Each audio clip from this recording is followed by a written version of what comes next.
What's up, everybody? Thanks for tuning in to the Undrafted and Overconfident podcast on a Monday, March 2nd, 2026. I'm Jason Semko. With me, Brandon Vigo Gordon. What up, Semko? My mic's doing something funny, so if I sound like I'm in a cave, I'm blaming you. No, you're you doing sound. something. No, you sound good. It sound good? Yeah. Okay. Well, you keep moving that. Oh, thing. I'm sorry. I don't know what to do with my hands. You never do. What? Just hold mine. That's not what the ladies say. All right, we start off on an awkward point. So, how was your weekend there, guy? Weekend was good. I actually had both days off. You know what? Before we dive into the weekend, I have an update. I do have an update for us. Okay. It's not a great update, but it's an update nonetheless. So we did on the previous podcast, we finally sent the olive branch out to Mr. One and Only, the Kurt of Imre, and he responded.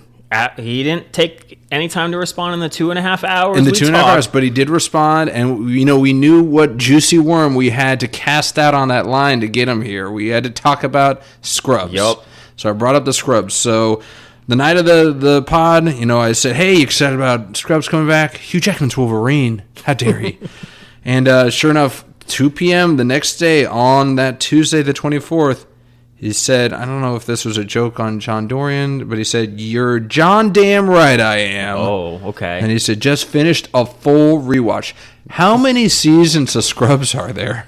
There's 9, there are 8. So we're going to say there's 8 seasons. Oh, really? I didn't know this. This is a little tidbit, a little juicy Yeah. titty. So they're just ignoring that the season 9 ever happened? It was a whole mismatch of trying to keep the old characters And new, introducing new. and it just flamed off. Didn't have Dave Franco in it?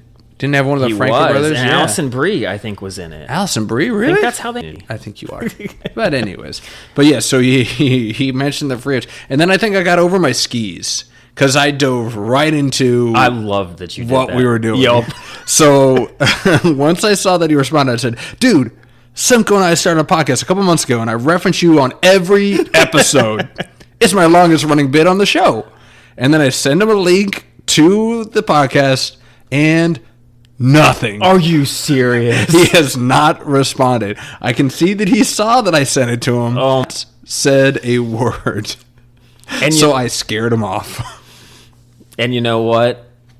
I checked recently, kind of, if anyone's listened to some of our old podcasts, no dice. No. So he hasn't listened. Oh, so you're tracking to see if we got a new listener Yeah. from an old podcast. So he went back into his cave. Yes, he did. He's like the groundhog. He saw his shadow, and he's going back in his hole. I don't think we're ever going to see him again. Our only hope is that now you have to try and reach out. Okay. Or maybe one of our listeners who also know the Kurt of Imre and try and reach out to him. We're keeping it on you listeners. Try and get a hold of this guy. Tell him what he's missing out. This is popcorn stuff right here. He'd absolutely love it. He would.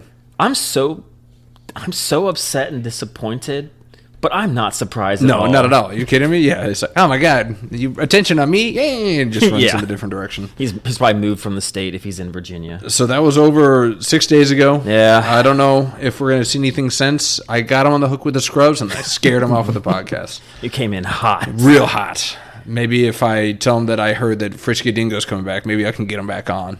We'll see. I don't know. No, I think it's a lost cause at this point. Well, I won't give up on you, Kurt. And I'll keep Neither will I. thinking, I'll keep dreaming. We'll keep doing. And we'll keep talking about Yes, you. we will. Every We're episode. going to manifest him getting back to us. Yeah, we're going to start doing like a Kurt Emery trophy, and we'll hand it to each other for special occasions. I'm Okay. not sure. We'll figure it out. But anyways, I cut you off. I'm sure that you weren't thinking about Kurt all weekend like I was. So, what'd you do over the weekend? What was on the highlight reel? Oh, we just took a nice little stroll out to Pocahontas. It was finally nice outside. Yes, it was beautiful. Actually, almost overdressed with like long sleeve shirt and long pants. When you said overdress, I was like, what, do you wear tux out there? What do you mean overdress? No, my camping hiking gear. Oh, okay. The Yeah. full on hiking pants. Yes. Long johns. No, I'm just kidding. You're roughing it out there. That's how you're supposed to do it. None of this glamping nonsense. No, none of that. So yeah, you got out in nature. Yeah, enjoyed and a little. took the dog. She did really Alright. well. She did like 2.5 of the 3.5 miles. So what did you do for the other mile and some change? Well, we have a backpack. Oh my god, a doggy backpack? Yup. Ugh. Were you lugging her? I do. Okay. I love it. And she actually kind of likes it. Okay. Did you have to wrap her in a towel when you picked her up and put her in there?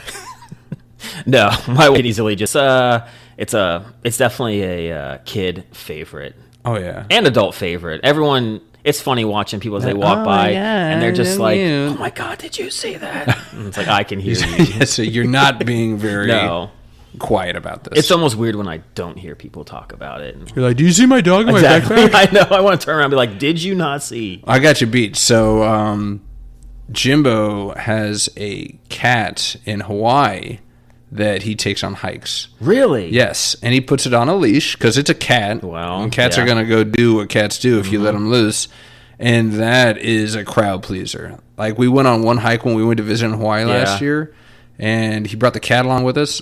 My kids were begging to take turns walking this dumb thing.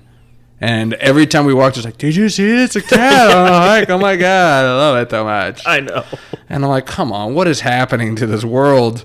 But I think the cat was a stray, so he's like, he's comfortable out in nature, and we went on a waterfall hike. Didn't want anything to do with the water, of course. Okay. And has his limits, I guess. Yes, but he also has a cat backpack, but it's the most ridiculous thing I've ever freaking seen in my life. I was like, "You're not bringing that. You can bring him on a leash, that's fine." Or her name's Penny, I think. Yes, Penny. That's a girl's name. It's a girl's name. Yep. A girl cat name? Sure.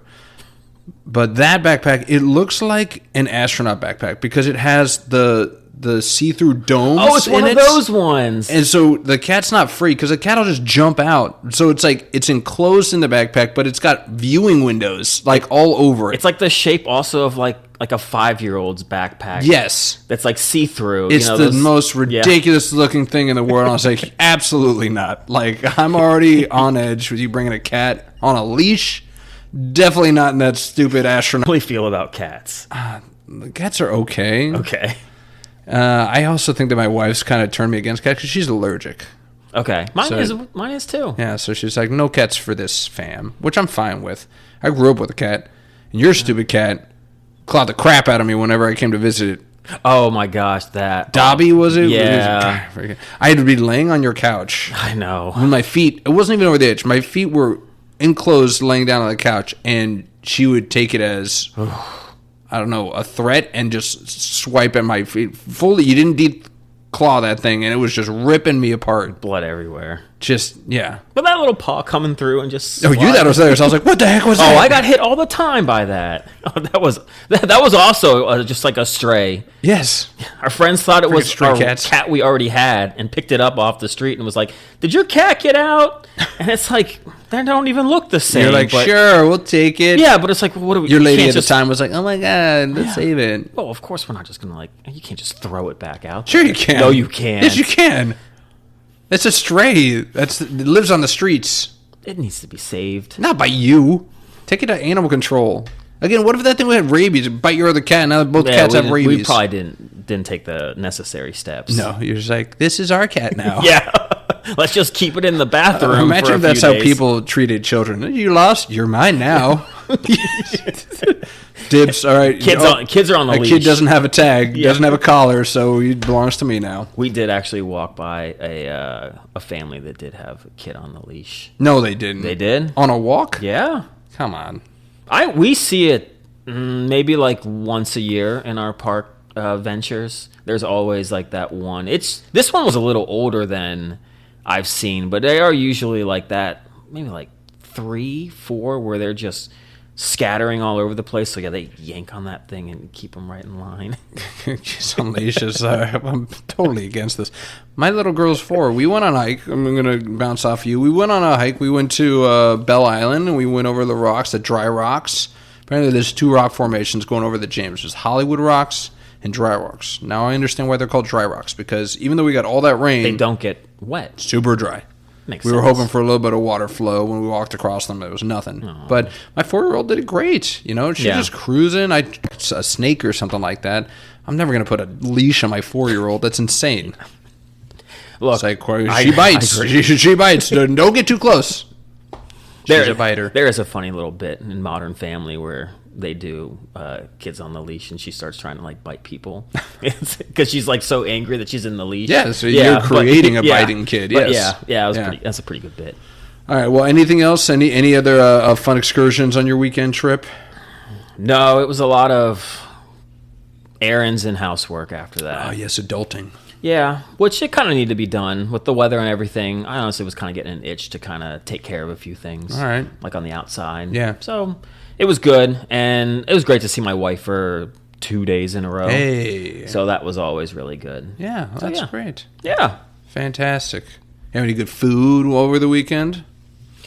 We did. We actually stopped at, I think, the best burger place in Richmond. Whoa, all right. And we've tried McDonald's? quite a bit. It's pretty good. No, it's called Sonic. Have you ever heard of it? I would love their tots. And their frozen drinks. Seabear couldn't get enough of Sonic when we were in. I know. Which I'm surprised on. What are they called? The Route 50? What are they? Route 66? The big drinks from Sonic? I think so. They're like 66 ounces, something insane. Yeah. You're like, that is too much. They got the limeades you can get. Yeah, the limeades, yes. Yeah. But no, Sonic is up there on my list. Okay. No, we'll debate. Oh, we will. But best place in Richmond, Slay Burgers. Slay Burgers. Yes. Is it like SLAY? It is. Like Slay. Slay girl. Oh my God. These burgers slay. They do. They slap, as the kids would say as well. I don't know if the kids say slap anymore. No. Slap or slay. Well, at work we say slay all the time. I bet you do. Yeah. Yeah. So Slay Burgers. So you're a big fan. What makes this thing a cream of the crop for Rich? Smash burgers. Okay. I do like the smash burger. You like the smash burger. But man, like one of them, the burger that I usually get, I mean, they use, they have like their special like Slay sauce. But then they also, it's got like bacon, the cheese, it's got cheese curds. Okay. On it. That's a little different. That is different. And like double the patties, it's like $12.99. That's not bad. My wife gets one with like onions, cheddar cheese, but they've got a bologna. Ugh. Yeah, apparently it gets really good reviews. Okay, bologna burger. Yeah. Okay. They got chicken, a lot of options. All right. The only downside, it's only takeout. So you can't sit down and enjoy it? Can't sit down and enjoy it. But literally, it's like a 40-minute drive home. The fries you got to eat on the way, and the fries are okay, but the burger makes up for it. 40 minutes later, it's still good? Still slapping. That's slapping. It's slaying. That Slay Burger. Yum, yum, yum, yum.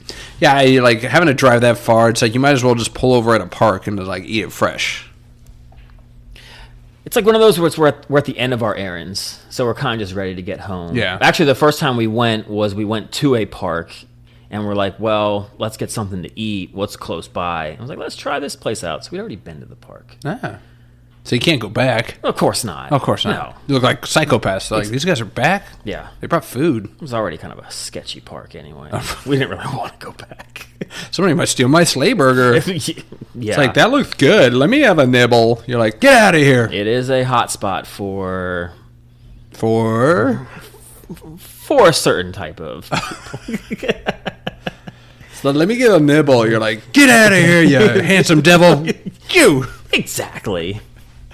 Well, it's funny that you mentioned burgers, man, because I did read an article that came out recently about what was voted or ranked as not the best, but the worst burger chain in America. And I am intrigued to see. This isn't meant to be a riddle, I promise you. Interesting. But it is very well known throughout the states. How about that? Is that a little bit more helpful? It is. I feel like there's so many different options, and it's so subjective. It is. To making the rankings. Yeah, so this was on, and I got this off of your home state, Penn Live, PennLive.com, which is apparently a Pennsylvania newspaper. Well, it must be very reputable, so... Yeah, whatever. And it's funny because I can't look at it now because it's a description, but I remember what it was. You jinxed me. You said there was a paywall, and I was like, I got through fine. And then I try again. I was like, nope. Can't get there now. But how can I give you clues on this? So it's got a mascot. It's Burger King, It's not Burger King. Oh, okay. It's got a mascot. Again, Burger Kings are in all states, my man. So you got to think of... Okay. Yeah, I feel like Burger King's in every state. I remember this specifically because we used to see commercials for it while we were in school at Christian Newport University. And we're Jack like, in the Box. There you go. Yeah. Jack in the Box. Voted the worst burger chain in America.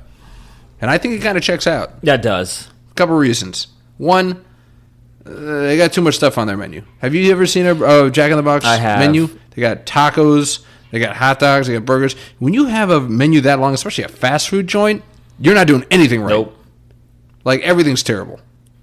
Surprisingly, I think Cookout does a pretty good job. Okay. Like, with a huge menu, and I don't know about you, but I'm always confused by that menu. Yes. Like, I had to have my wife order because I was driving all day, get to this Cookout, and they're like, you want like 1 tray or 2 tray or 3 tray? I'm like, I want the double cheeseburger. And she's like, what? No. I sound like such a noob. It's my first time. Yeah, you're a Cookout virgin. Yeah, and I definitely, that wasn't my best Next time, go with Seabear. Seabear goes to Cookout all the time. He could definitely walk you through the process, tell you this is what you want, this is what you don't. That's where you can get a, what's it called, a cherry. What's the cherry cola that I was bringing up? The Cheerwine. Cheerwine. You get Cheerwine at Cookout. I saw that. I like that. It's appealing to me, but getting to the ordering and actually getting it, I am too scared to do anymore. That person just scared you off of Cookout altogether. I will not go back. Like, if I'm on my own, I'll drive another 20 miles to find something to eat, then go there to try to order. Or you just pick up a homeless man. You're like, hey, can you just order for me, dude? I'll buy you a meal if you can do the ordering. Whatever you want. 3 trays. You're like, whatever. I don't even know what that means. Just bring me some food. Just give me your car. He's not coming back. Nope. All right, made a huge mistake. So do you agree with the Jack in the Box, or do you have somebody that's listed as a worse burger chain that's nationally known? I was gonna think like Checkers Rallies. I'm not a huge I like fan Checkers of. Rallies. You don't like Rallies? Not really. You got to eat. What are you doing? I do love their fries. Their fries we are actually good. get them. They're frozen up at like Publix. Yes, they are. I saw them. You know what they're doing? There's like a hint of like maple in there. Oh, okay. Yeah, it's actually really good though. You're like a fry connoisseur. No, just It's those. just a little maple in this one. It's pretty easy to spot out. Maybe I just got a you gutter can palate. you can like smell it before you put it in like the air fryer. Like even start it. You can Like already maple syrup? Kind of. Yeah. Okay. All right. It's a little odd. All right. So you're gonna save Checkers because of their fries. So then you're not gonna put them as the worst burger chain. I was gonna put Jack in the Box. I really don't like Burger King, and I think that is pretty low. I don't think that's not like number 2, is it? I don't know. I got to 1 and that was it. But it's got to be pretty low. Burger King is just, there's nothing that they try to push the flame broiled Whopper on you for the longest time with their grill lines. Yeah, sure. I'm sure those grill lines are fresh. Get out of here. You got a flat iron back there. Yeah. Tell me you got a grill. So yeah, I mean, like I can't remember the last time I went to a Burger King. I just have never enjoyed any of their burgers. Not the fries were okay, Yeah. but that's not why you go to those joints. Not unless they become a sponsor. Then Burger King's the best Yeah, I burger in the know. world. I Absolutely. love me the flame broiled Whopper. I eat one every other day. Every day. You're sleeping on every other day. No, but yeah. Any others? Maybe not the worst, but you got any that are kind of overrated? You're like, I don't understand the hype to this. I always thought BGR. I don't know if you ever remember. Yeah, I those. remember BGR. Those were so overhyped. Well, there all was of them, like nothing Shake special. Shack. Like everybody's so hyped on Shake Shack, and It's I'm like, supposed to be it's so fresh. okay. I think I got Whataburger. Yeah. Like I think everyone told me how amazing it was. It was good, but I can't decide whether it was because it just got overhyped. Yeah. And I just could never live up to my expectations. You know what I feel about with that one? In-N-Out. I haven't eaten there yet, but I feel like they're kind of on the same level. My wife's gonna kill me because she's West Coast all the way, and that's her jam. Every time we go back and visit her family on the West Coast, she's like, "We have to go to In-N-Out." I'm like, "Do we?" That's have what to?" everybody says. And I was like, I think this is nostalgia speaking. They've got their secret menu. It's just animal style. It's just like it looks like Thousand Island and a few other things. Maybe add a little bit more relish in there. I'm not impressed. The fries are not impressive. The burgers are meh. Okay. And I just don't understand the appeal. I mean, I'll go, but I'm not going to wait in a 30-minute drive-through line for In-N-Out. It just does not. I remember when I first had it. It wasn't even on the West Coast. It was in Vegas. And they just opened up an In-N-Out. I was like, I got to go. It's In-N-Out. It's here. I got to go. And I was like, this is it? Yeah. I was like, I don't get it. So overrated, In-N-Out for me. That's my overrated. But then again, I don't eat a lot of fast food. No, we don't either. I mean, I say that, but it's like we go to Five Guys. But that's a local. That's nostalgia for me because Five Guys grew up in Northern Virginia. My mom would get so mad when it was my birthday and I could go anywhere to eat. And I just wanted to go to Five Guys Yeah, man. every single time. I mean, she hated it from the beginning From with the the jump. peanuts. Yeah. There's shells everywhere. Yeah. Like the greasy bag, and they just dump the fries in there. They had a cup, and they're like, forget it. I'm just going to dump them in a brown paper bag. Why even put the cup in there at this point? It's just a gimmick. You Yeah, know? it was. But have you I guess I was a novice, and maybe coming back to the States from Hawaii or the mainland. Mm-hmm. Jimbo gave me a really hard time when I called it the States, and he's like, Hawaii is a state. How dare you call it the mainland? Yeah. Okay, it's the mainland. We came back to the mainland, and I had been sleeping on Five Guys. I was like, yeah, I'll get a Five Guys. Love it. And then DW reminded us, like, get the Cajun fries. Get the fries Cajun style.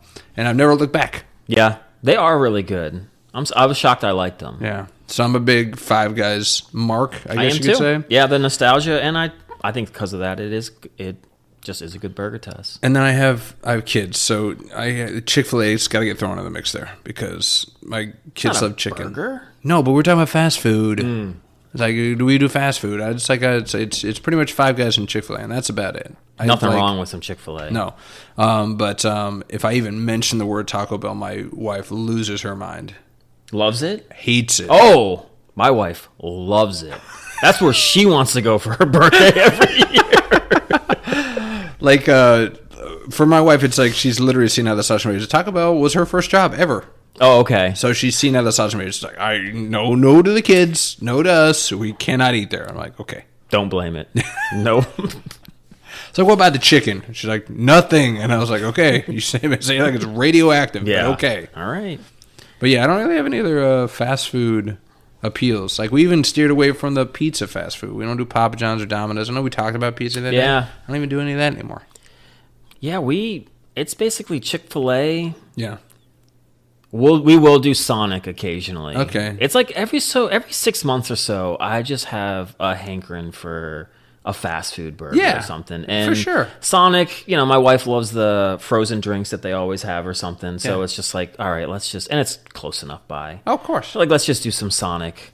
But it used to be Wendy's, but last couple times, That Wendy's is closer to us. That place is trifling. I think that's the last time I ate there was You're that like, one "Ooh, there. That's the last time It's I'm one of gonna those go too there." where like you looked at the burger and like everything was disheveled. Then you kind of like put it together and you're like, You put it "Something- together. There's something off with this." Something doesn't add up. This, And then found out what was off in the morning. oh no, That's okay though. a little Semco tummy ache. Just a tad. Oh, you'll survive. I did. I made it through, no problem. What's the other chicken restaurant that's right across the street from Chick-fil-A? What am I thinking of here? You know what I'm talking about? Oh, that's right. We went there when it opened.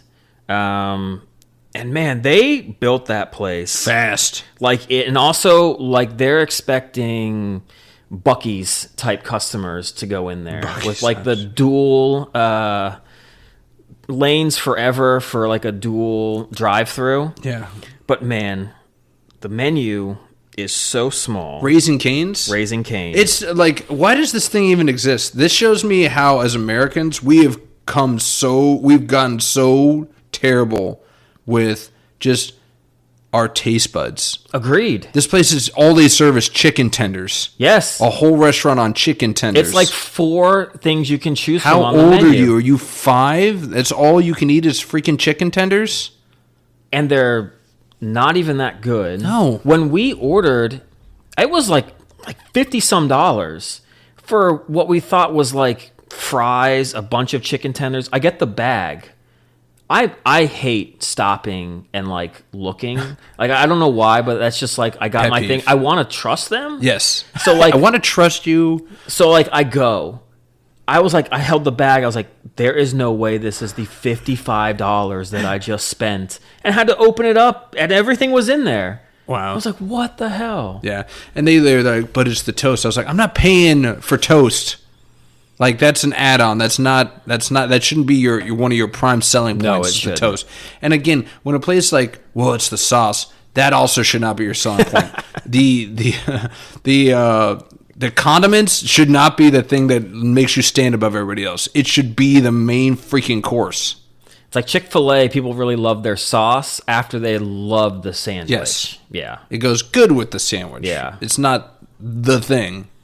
So yeah, wow, we're really going on a tangent on fast food, We but just yeah, did. we just hate Raising Companion. We hate Raising Cane's. We hate Burger King. It's something we kind of can associate on. I know some people that absolutely love Raising Cane's. You mentioned Buc-ee's, and I'm sure Burger King's on there too. It's pretty much the traditional Florida man. The guy down there in the down south, they like them. Everything's deep fried. Everything's cheap and inexpensive, except for apparently Raising Cane's, which is $50. Burger King did start in Florida, actually. Look at that. See how we spun it around right there. Well, you know what else started out in Florida is the Move Over Pickleball. This is the newest and hottest sport or sporting event in America. We're planting the flag here now. I brought this up 2 years ago, and it's starting to take shape. It's I think this is the second annual or the third annual, because I mentioned it 2 years ago. We just completed the third annual Florida Man Games in Florida. Incredible. I finally had you take a look at this. What'd you think? The slogan enough, live the headlines without the jail time. You just know they're just embracing Florida. And you know all the stories that have come out, they're gonna try to replicate some of them. What's more Florida Man than embracing that Florida Man moniker? And you're like, yes, this is us, and I'm totally down for it. And they are just decked out in all the sleeveless flannel, mullets everywhere, the aviator glasses, and then some have just the mustaches that are just dirty. Just dirty. You all are picturing exactly the type of people, and yes, that is all who was there, and they love it. I mean, you can go over some of these events that they kind of had here. I know you have a few of them up right now. Oh, definitely. I mean, it goes from literally the lawnmower racing, where it's exactly what you think. I mean, they're going pretty fast on these lawnmowers. They do soup them up a little bit, and they're going around curves and stuff. They've got the evading arrest obstacle course. Yes.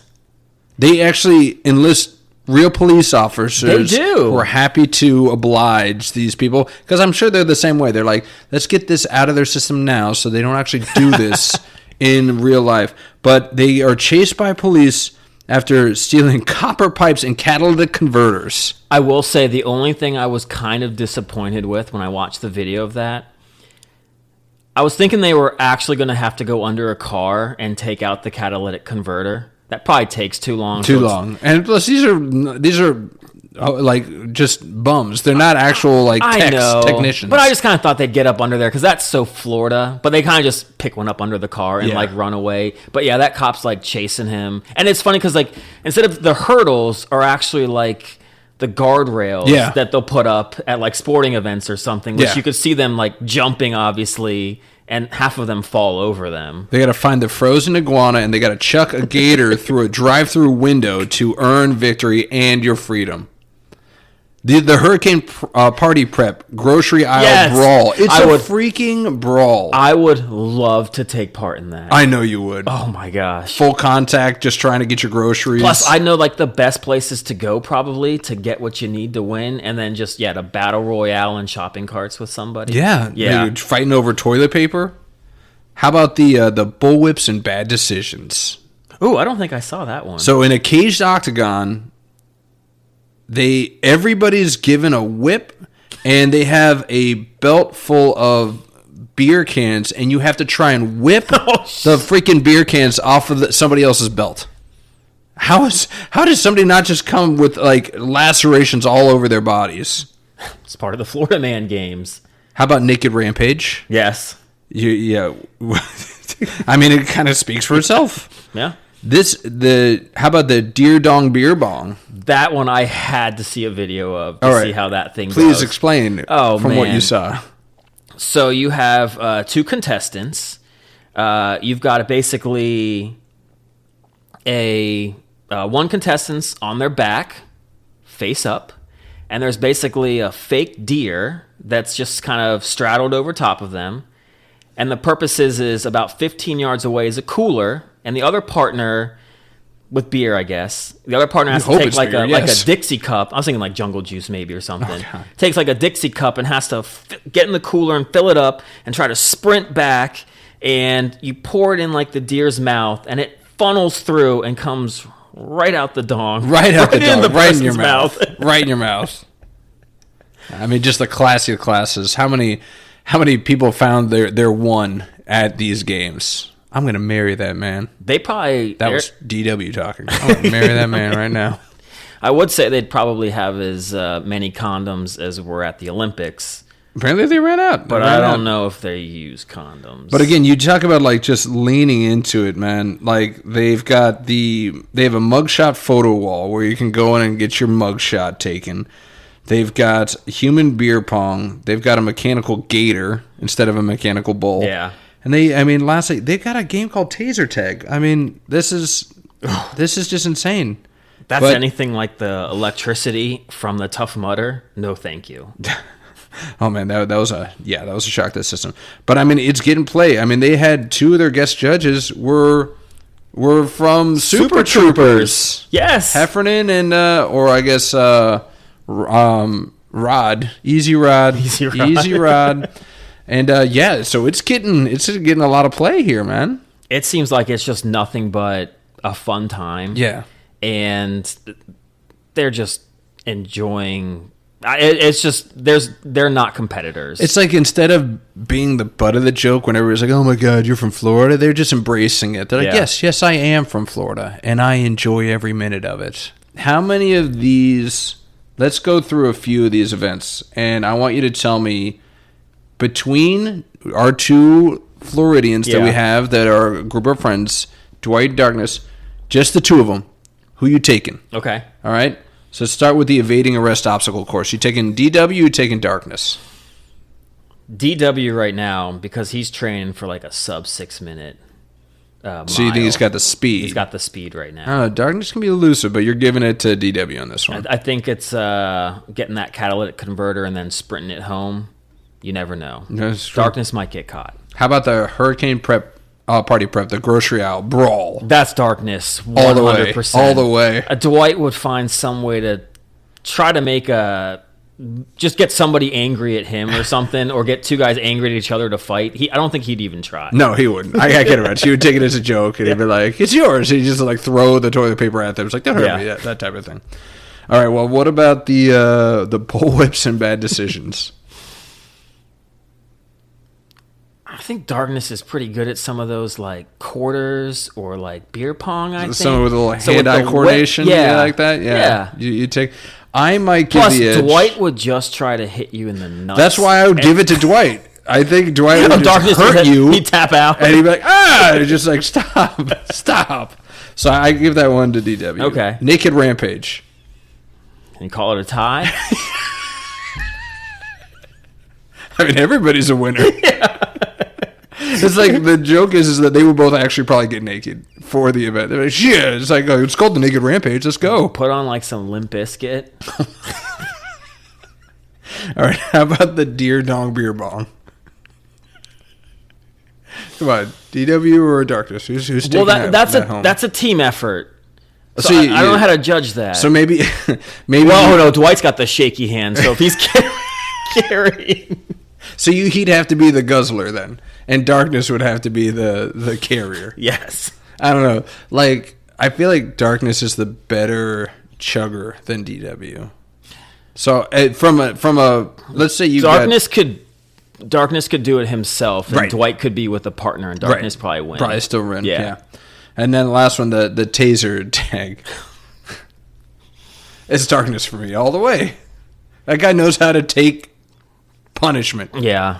Did we ever tell you the story about? Did I ever tell you the story for Joe Waterman's bachelor party? I don't think so. It was all dudes, and we were up in like a lodge up in the mountains or something like that.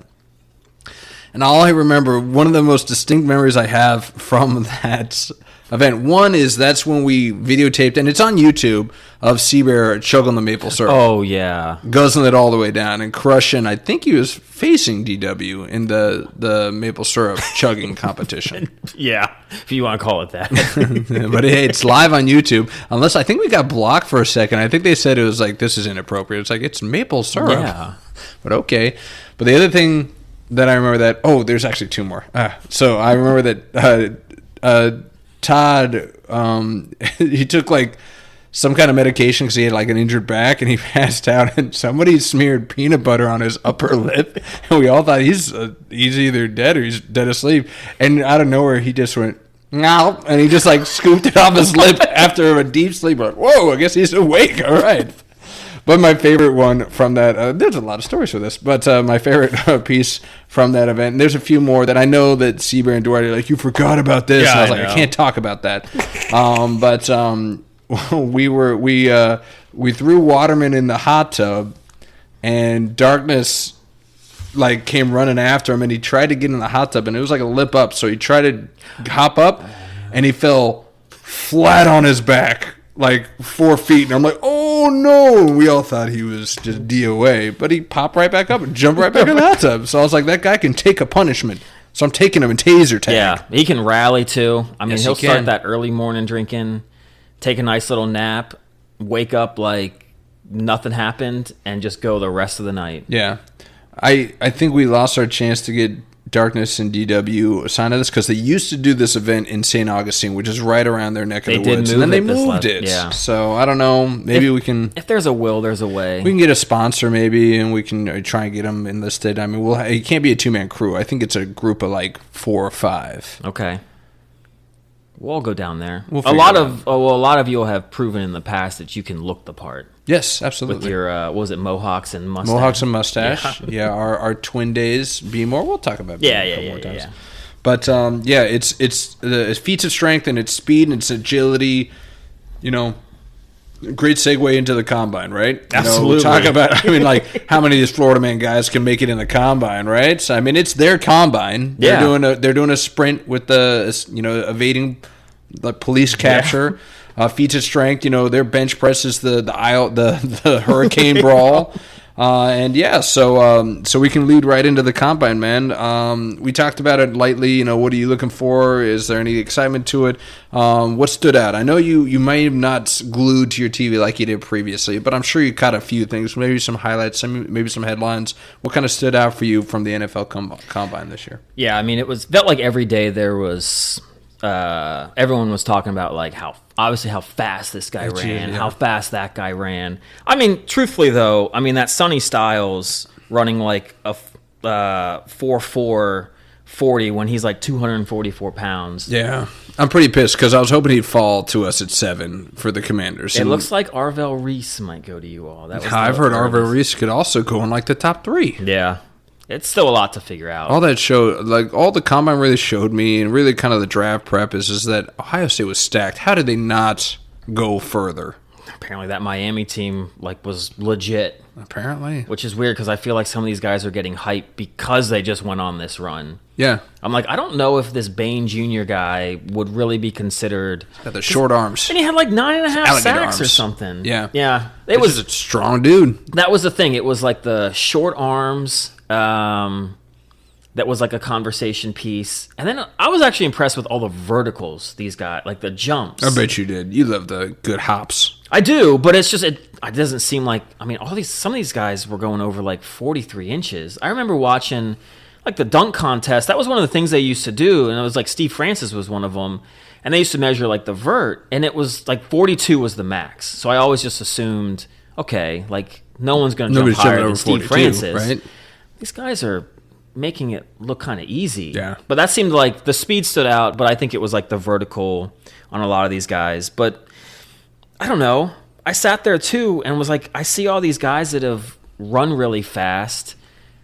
They don't ever turn out to be anything, though. No.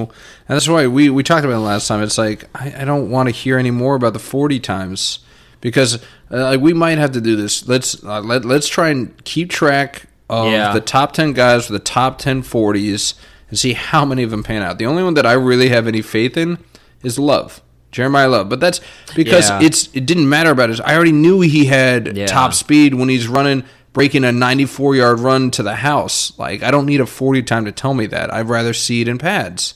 And he did it in pads. And that guy's going to be a top 5 pick. My gosh, if he somehow goes to like Kansas City, there's no way.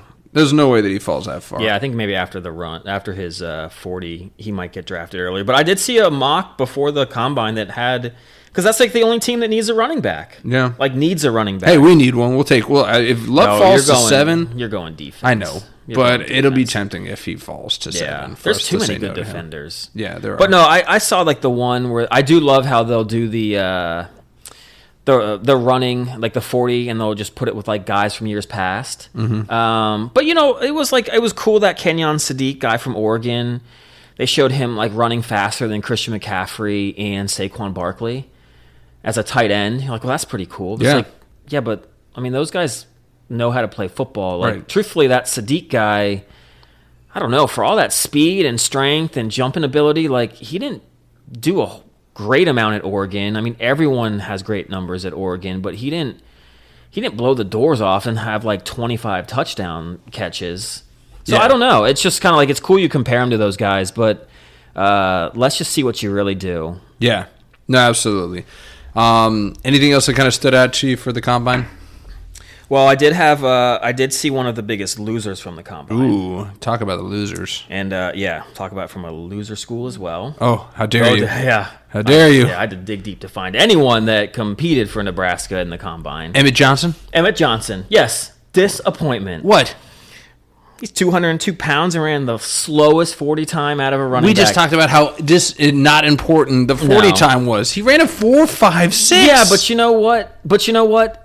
They also say that he has trouble reading the right reads, finding the right hole. I'm like, well, at least if you're fast enough, you could make up for that. But if you can't even, he's done. Yeah, I'm sure Le'Veon Bell was really good at, getting that burst right there. He just sat in the backfield and just waited for something to happen. He was also 230 pounds, though. So he'll bulk up. Okay, yeah. That's easy. Yeah. I'm sure he's not bulked up already. 15 pounds, that's easy. If that was easy, he'd probably have done it. Just go to Haagen-Dazs. Just go, nom, all the way. Now, how dare you? Of course you had to talk some crap. Fine, I'm going to talk crap back. You know who else did really bad in the combine? Drew Lar. I know everybody's talking about how large his hand was. Everybody was saying his mechanics were garbage. His footwork was garbage. Just watch a game. It is garbage. So don't talk to me about garbage players. Penn State, Drew Lar, poopy. I saw that he was talking to the Steelers. Oh, please. Please go to the Steelers. I was like, oh, my God. Hometown God. guy. Yeah. Keep it in states. Please don't. We did it with Kenny Pickett. Yep. Drew Lar going to the Steelers. Calling it right now. In the second round, you guys are going to reach for him and grab him in the second round. If we don't get Ty Simpson, Ty. Ty is not going to go to the Steelers. I know. There's too many teams that need a quarterback. Good God. Somebody's going to reach for Ty Simpson in the top 10, or they're going to trade up for him because they're panicking. So many teams out there are without. I heard the recent rumor. I heard that Kyler Murray might go to the Jets. Dante Moore Jr. I really just hope this Anthony wasn't just Richardson. 1 year Where's he too going to late. Please don't try. No one sign him. He's not a quarterback. Somebody will take a grasp on the. Do you think Taylor Green will be better than Richardson, because he broke all of Richardson's record? The guy from Arkansas. Yes, I know. That was pretty cool. I mean, he broke like all those records. They had a crazy good backfield because their running back ran like a 4.33. Yeah. But again, that's why the 40 means absolutely nothing. You didn't even know who this guy was until he ran a 4.33 in the 40. Great. He has frontline speed. Can he maneuver? Can he do it in pads? Can he juke a guy? Can he make a read? Can he do any of this stuff? I might have to watch some Arkansas football. Yeah, all I did was help you look at some more highlight reels or lowlight reels of him.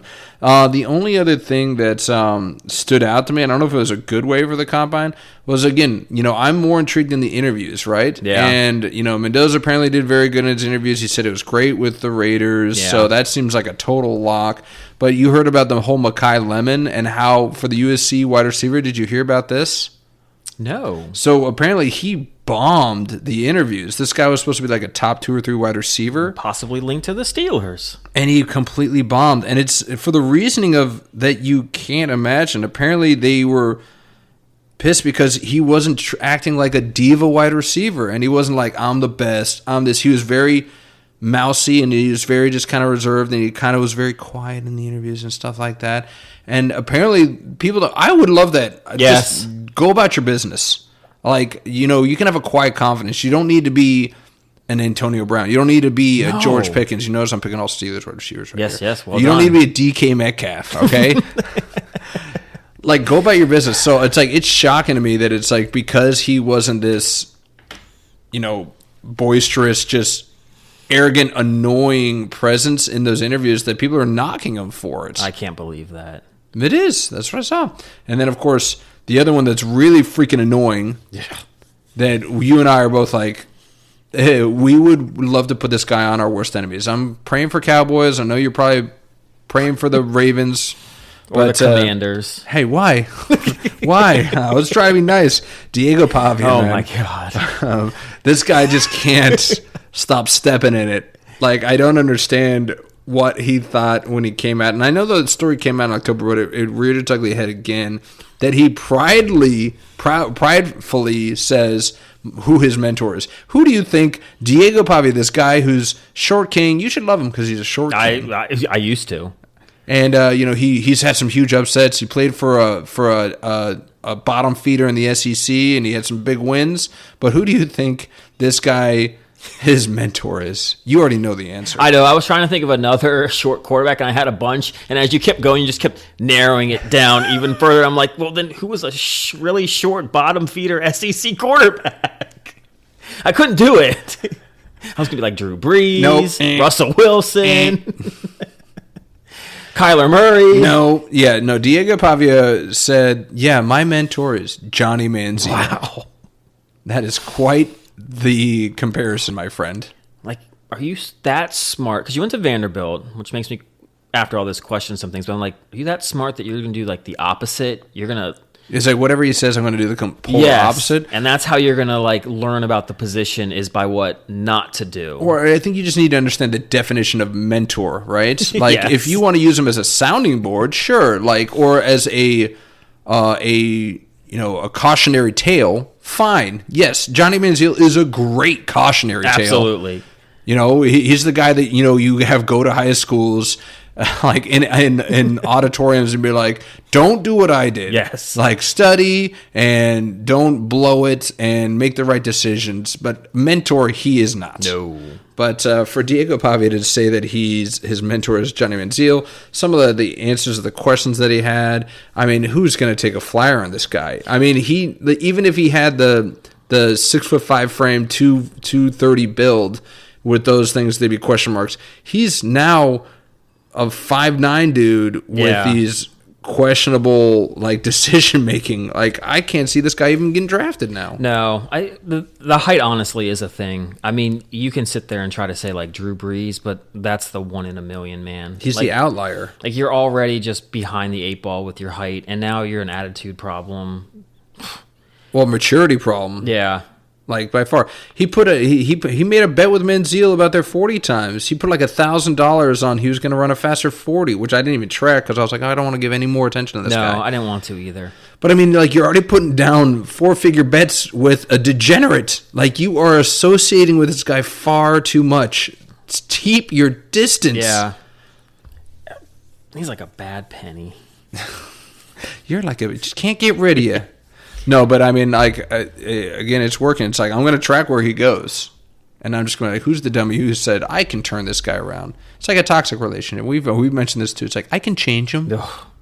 There's always that one coach, that one team. He's going to fall in the draft, and you're just, we got to try it. Is he going to get drafted before or after when Shador got drafted? I think before. You think he's going to go before Shador? I mean, he was second in the Heisman. Apparently, he did throw well at the combine. I don't know. So did Drewlar.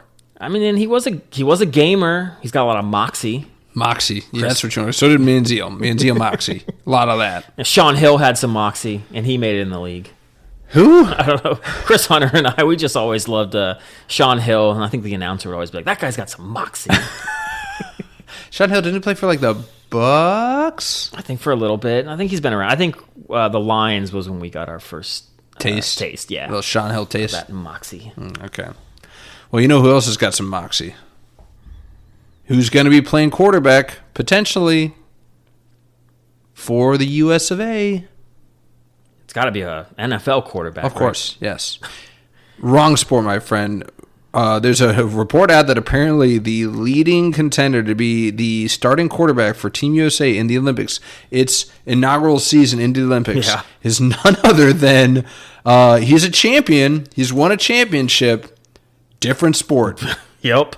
Rajon Rondo apparently is getting a lot of buzz as the starting quarterback for Team USA in the Olympics. Right now, he would be the starter. Did not see that coming. No. Not on my bingo card. I could have taken 10 million guesses, and Rajon Rondo would never have been in there. And we're talking about they've already said that NFL guys can play in the Olympics. You're scoffing at this. You don't think the NFL guys are going to want to grab a gold medal? I think they're going to. I'm just scoffing at the sport itself. If we don't win gold in this, I don't care if it is Rajon at quarterback. Well, first we'd have to. You don't know that because some of these players might end up being like all Brazilian Canadian skier. Exactly. No, seriously. Like I think you're gonna find like there's gonna be a great team from Canada somehow. There's gonna be like a great team from maybe like a country in Africa or something. Yeah, Europe. Who knows? Yeah, France somehow will infiltrate as well. I don't know. But I am worried that that's what's going to happen because obviously, like, if Patrick Mahomes wants to play for Team USA, then like he's going to be the starter. You'd think so, but you're a flag football quarterback yourself. You know better than most what it takes to take that position, and it's not just sitting back in a pocket and making reads. It's true. You have to have some elusive qualities. That's why Rajon's probably so good. It is. He's quick. And, he was small on the NBA court, but he's tall in any other. 6'4". He's taller than, in any other, scope. And he's probably been doing this, he's probably been, apparently, I'd imagine that he's been practicing playing this, or he's been playing this for quite some time if he's even that high quality right there. So I see if other athletes from other sports take a page out of his book, it's like, yeah, I want to play in the Olympics. Because my sport's not, recognized. Maybe we'd see some baseball players. How cool would it have been to see like Allen Iverson have done it? That would have been cool. Remember, everyone's like he was a better football player than basketball player. Yeah. So it's like you would have gotten to see that like in action. Yeah. Yeah. No, that's actually true. Like Kyler Murray might actually be Team USA's best shot. Yeah, it might be. Because you need to have like unless he's part Canadian. Maybe. Well, we're gonna find. No, actually. So seriously, I think he is like. Korean or Filipino. Okay, so he'll play for the Philippines. Yeah. Okay. So you never know. That could be like a stacked team. It could be. I'll probably watch if the NFL guys are in it. I'm not going to watch this. Are you kidding me? Like flag football in the Olympics? Come on. Like we've got a better version of this. I would rather watch the UFL than flag football. If I want to watch flag football in the NFL players playing flag football, I would watch the Pro Bowl. Because that's what they freaking do. Yeah, but this one's at least for gold medal, representing the country. That'd be so hilarious. And the Pro Bowl is like, what the crap? It's like, we offered this to you guys. Nobody showed up. Now everybody's showing up for the Olympics. We gave you this opportunity. But nobody's got to be more bitter than this guy. The guy that made headlines, a year or two back, that was crapping on Mahomes. He's like, he's not the best flag football quarterback. I am. And this guy, Daryl Doucette? Yeah. More like douche set. Yes. Jeez. This guy who made a big deal about I'm a better quarterback than Patrick Mahomes because he don't know how to play. I was like, stop talking right now. You don't think he knows? And then, of course, he got dragged when all those highlights of him playing came out. And it looked like he was throwing it 20 yards, and it looked like that thing was going about 2 miles an hour in the air. That's what those games are. I'll watch them occasionally. Like YouTube, they'll just show like a highlight from some big tournament, and that's all it is the guy like dances around and then like jump hooks it or something to some guy to out jump the receiver touchdown. I've seen some of those highlights, and like the only thing that Doucette's got going for him is that he knows how to try and keep people away from his flags. He looks like he should be on the main stage at Spearmint Rhinos, going like popping down on that pole and stuff like that, but that's what he kind of freaking looks like. But so maybe that's what he's got going for him. But yeah, he's got to be getting dragged. He's just I'm steering clear of this. If they pick Rajon, I'll be his backup or whatever. Just let me have an attendance. He almost like he wants to get grandfathered in. It's like I've been playing this for so long and we've been playing this wrong. It's like we should be allowed to come. But he's doing it in such a private way. It's just like, just stop, man. Yeah. Like, there's a reason he probably didn't even play college ball, I'm Probably guessing. not. So he really can't. You found your niche. Good. That's adorable. Yeah. Let's leave it to the professionals. Now we're going for gold, all right? But it doesn't really mean anything to me because, like I said, I'm not excited about flag football in the Olympics at all. Like, and especially when they're going to be competing against, the NBA is still playing in the Summer Olympics. So people are going to watch the NBA players. Absolutely. It might get a little taste because it's never been there, like Skimo, raised through the roof. But it's different because that's basically the same game that they're playing. This is not football. It's like flag football. It's not like flag. It is flag football. What it is. It is so hard to watch though. It's because when you're expecting football, it is the Pro Bowl. Yes, like it's just not appealing to watch really. Well, and I'm sorry, we talk about player safety all the time, but part of the excitement about football is these explosive hits. You're not getting that in flag football. Not even close. Might as well watch. What is it? The disc, the frisbee. What is it? Frisbee? No, not frolf, but it's like. When you're playing with the frisbee and it's like flag frisbee where they're like running down the field. Ultimate frisbee, yes. It's pretty much that. We won I think the only time there was ever a tournament, ultimate frisbee at CNU. Wow, congratulations. Yeah, we beat the football team. It was pretty fun. You just love anytime you got other athletes across the field, you're like, we beat them. Yes. Yeah. Underdogs. You love being the underdog. Absolutely. Yeah, absolutely. Well, apparently Chicago and the fans and Soldier Field, they might be the underdogs when it comes to retaining the Bears for the near distant future. Like this is starting to catch steam. Chicago Bears may play their games in Indiana. It'll be the Indiana Bears. That will never sound right. How about the Hammond Bears? No. Hammond, Indiana Bears. So apparently it's got enough steam that I think it was the governor of Indiana has put a bill together. Yeah. To really try and push some steam on here. Do you have the full numbers on this? I don't have the full numbers, but I know that the bill, it was basically, if they were able to get this passed, it was almost the only thing blocking the team from probably moving. I mean, I got some of the gist of it here. So the governor, Mike Braun, he signed a bill, SB 27, aiming to lure the Chicago Bears to a new stadium in Hammond, Indiana, near Wolf Lake. Cool name for a lake. That is. Wolf Lake. Obviously, the legislation says it offers roughly $1 billion in incentives, including new tax levies in Northwest Indiana, and it's a direct attempt to move the team across state lines.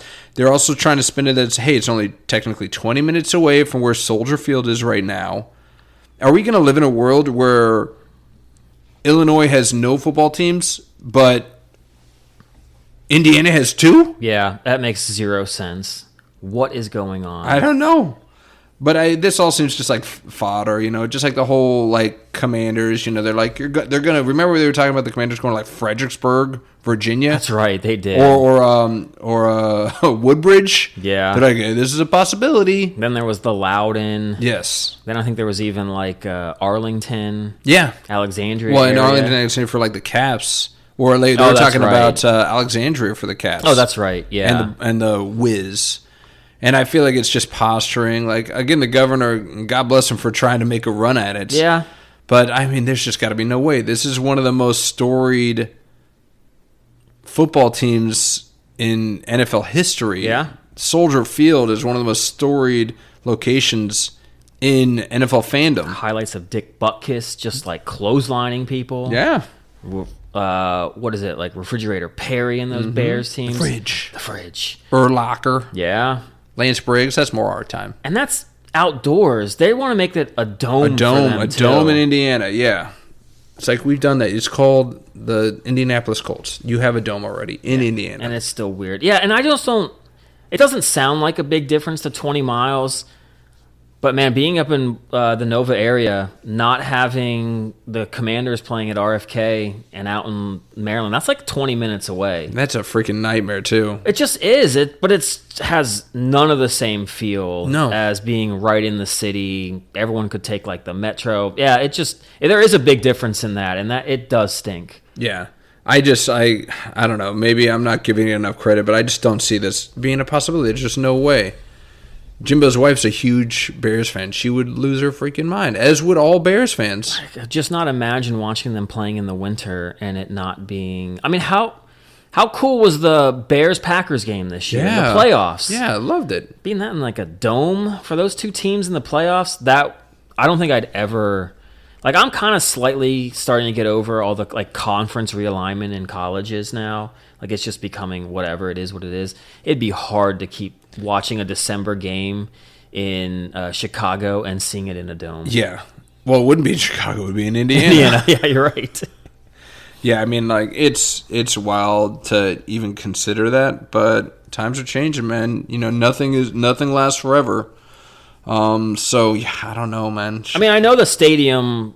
I mean, I think they've like kind of gotten it redone a little bit, but it's almost kind of like Wrigley Field. Like, don't you feel like if the Bears move, then the Cubs, they'd find a way to almost move them? I can't imagine, because Wrigley is just. I mean, it's like moving the Red Sox away from Fenway. I can't see that. They'd have to then do like a major overhaul or something, because I don't think like the whole infrastructure is that great. So they'd have to play a couple seasons or like a season away, which is fine, I guess. Yeah, that's what the A's are doing. They They played like 2 years now. Rinky-dink little like minor league club. That was so weird watching A's games. It was, but it would be so cool because you'd see like kids like sliding down. Yeah, it did have a little bit of a nostalgia standpoint, but it definitely made it seem like you guys are a second tier team. Double A, like Tacoma. But speaking of baseball, man, we're going to move off because, you know, we don't want to be a one-trick pony. I know we can always talk about football forever, but we got to keep it moving. So you mentioned Wrigley, you mentioned the Cubs. World Baseball Classic of the Cubs, Classic of the World Baseball Classic, starting on March 5th. We got a couple days to get pumped. I had no idea it was so close. Me neither. Literally 3 days away. I was told, thank you, Ill Will, my baseball insider and college football insider. Oh, all right. But that's why it did seem like the spring training, like the preseason games themselves were pretty early in the year. And yes, that's because of the World Baseball Classic. They had to start like 3 weeks earlier than normal. Yeah. Have you watched any World Baseball Classic games prior to this year? I actually have not. I have not. I don't know if I've ever been able to watch it. Like, I think this year I will. I have the, thank you, Ill Will, for the MLB Network. There you go. Hey, slide that password this way, big guy. No, I'm just joking. I wouldn't watch enough anyways, because all my teams would be blacked out. Always black out the Nationals. Oh, that is true. Yeah, see, I didn't really mind that much. Pirates are on all year long. Yeah, because they're garbage. Nobody wants to pay to watch them, so they're just giving away that one for free. Hey, I think they might. I got a standing bet with one of the kids at work that he bets on the Pirates to have more wins, and I bet on the Nats. And I think the Pirates might have a good team this year. I'm a little worried about the bet. You are? Yeah, the Pirates are going to be good, I think. Really? I think so. I don't know about that. The pitching. I mean, I'm not saying the Nats going to be any better, but it'll be a race to the bottom. If the Nats and Pirates combined, and we had the Nats offense and the Pirates pitching, might be able to contend with the Dodgers, I think. So let me ask you this. As a Pirates fan, Paul Skeens is playing in the World Baseball Classic. He is. Do you want him to? Yes. You have that kind of pride in USA. You want him to win the World Baseball Classic. You want Skeens to be on the mound. I think he's just like an effortless pitcher. Like, I don't really think he's going to do much damage. I think he can he'll throw like 6 innings or something. And I don't think he works that hard to pitch. I think it's pretty easy for him. So yeah, I'm okay with it. I mean, like, on paper, you look at the USA team and you think it looks just, you know, stacked. You got Aaron Judge, you got Bobby Witt, you got your boy Bryce Harper. Yup. You got Alex Bregman, Paul Goldschmidt. What is he? Yeah, he's like 50. Yeah, I know. Yeah, but again, Gunnar Henderson, Bryce Terang, you got Roman Anthony, Byron Buxton. I would be worried if Byron. Yes, Buxton I would too. You should sit this one out. Any exposure that you can limit, let's go ahead and limit that. And they got Schwarber as a DH. They look stacked. They do. But you got to worry about who do you think's the USA's best competition or biggest challenge? Listen to these hitters. Fernando Tatis Jr., Juan Soto, Julio Rodriguez, Junior Caminero, Vladimir Guerrero Jr., Manny Machado, Ketel Marte, and Perdomo from Arizona. That's the Dominican Republic. That's literally the best, just about the best players in the world at every single one of those positions. You could have stopped in the outfield. Soto, Julio Rodriguez, and Fernando Tatis. And O'Neal Cruz. No, you can settle down there, guy. It's like, it's not a height competition. Yes, he's 6'7". That's fantastic. And can run like the wind. Yeah. I mean, if we have a chance, it's because their pitching stinks. Our pitching's better. Like, they're going to be trying out Severino. They're going to be. I mean, they got Christopher Sanchez, who's a stud. Yeah. And they've got. They have Framber. They got Sandy. I don't know if they have Framber. Sandy. That's right. Sandy. Yeah. Sandy. They got Sandy, who's on a revenge tour. I think this time because I think last World Baseball Classic, I think he pitched poorly against like Puerto Rico and they got knocked out of the tournament. Yeah. Something like that. Puerto Rico, yes. They should be a pretty good team. What, Puerto Rico? But unfortunately, like a couple of their best players can't play because they couldn't get insurance in time. Did you read about that? I did not hear about this. Like Francisco Lindor, Carlos Correa, and Jose Altuve couldn't get insurance in time, and so they weren't going to risk their major league contract to play in this, and if they get hurt, they get none of that. So yeah, they have to sit out. They're not playing. That's crazy. I was like, man, but that's the thing. If this was a big, gigantic tournament that meant a lot, do you think any of those three would have risked it and played? I think they would have. Yeah. Yeah. Like if it's like the World Cup in soccer, sure, and they take it like that, I think all three of them might have played. Yeah, I think so too.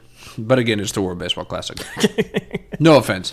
They do. I mean, it's not every 4 years. They do this every year, don't they? They do the World Baseball Classic every 3 years. Why? Why you gotta be weird like that? They gotta be different. 2 or 4. Make it even. Why you gotta do 3? Weird. Already, we can't keep track of when the next one's gonna be. Yeah. We're used to 2s and 4s. 2s and 4s. Yeah. We're an even in measurement. It's just like the meters, all right? We go by feet. I don't go by meters. But, I mean, does Japan have any chance? They got Otani. They got Seiya Suzuki. They got Yamamoto.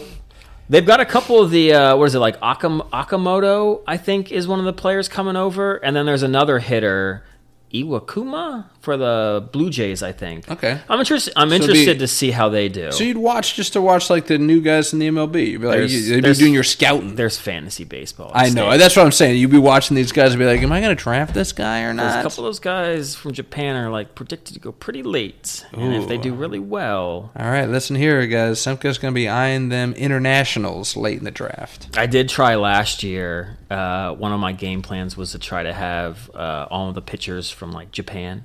Because I just was like, they're all pretty durable, and I want them to last. And I only got like the Kodai Senga guy. Oh yeah, out in 2 months. Or you could have Kikuchi, who just gets blown up every other start. Oh my god, I know. I've been looking at him. I don't want to keep throwing these things out there, but I am. But he's available like late. He is always he late. Strikes out a lot of guys. God, but his ERA always balloons to like 5. Could he be like the next Nick Pivetta? That's all I'm going to say. Okay, all right. You can have him, all right? I had him like 3 years ago, and he ruined my life. I'm never getting him again. Oh, can I tell one more fantasy baseball? Yes, of course. So I went on a nice little jog with William Merle Whitaker on Saturday. I just gave him his full name. I call him Will Billy, but sure, we can go by for his full name again. I've done it a couple of times when I've called him out, so... If he doesn't listen anyways, he's got a newborn. He's not listening. Yeah, he said he's pretty far behind. Yes, we're in a log jam with it's like his 5 CrossFit podcasts, and then us. It's hard competition. You know? And you're right with the newborn. Yeah. I know. We can't compete with Jason Khalipa. Right over my head. He was an old competitor in the Keep it moving. Yeah. I don't want to talk about CrossFit. Damn. But anyway, we were talking. Since I knew he wasn't going to listen, I gave him the proposition of you draft your pitchers, I'll draft my hitters, and we'll see which one blinks first. Yeah. And he's like, "Oh, I thought you were gonna say we should switch tactics. I pick all hitter or bat pitchers." And he actually offered that. He did. You're not gonna do it.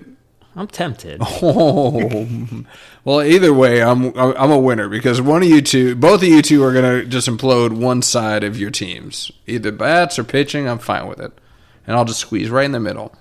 We talked about this in other, like the Olympics right now. We joked about it, but there's some surprising players on international teams for the World Baseball Classic that we didn't know had any kind of affiliation with these countries. No. You got Bo Bichette is Brazilian? Apparently. Bichette, why do I think that sounds like French? Yeah. Bo Bichette. Yeah. Yeah. Italian, maybe? Bichette, maybe it's because it rhymes with baguette. Maybe that's why I'm giving it France vibes. No, but you're not wrong, though. Right? It does sound that. Yeah. It does not sound Brazilian. Yeah. No, Brazilian. His dad, maybe Dante. Dante could be Brazilian. You got Jazz Chisholm. Yeah. Is British, apparently. British. Yeah. I'm Jazz Chisholm. He doesn't sound like that in his interviews. Fish and chips. I mean, Jazz was born in America. What the heck? I mean, like the music was born in America, and he's a British apparently.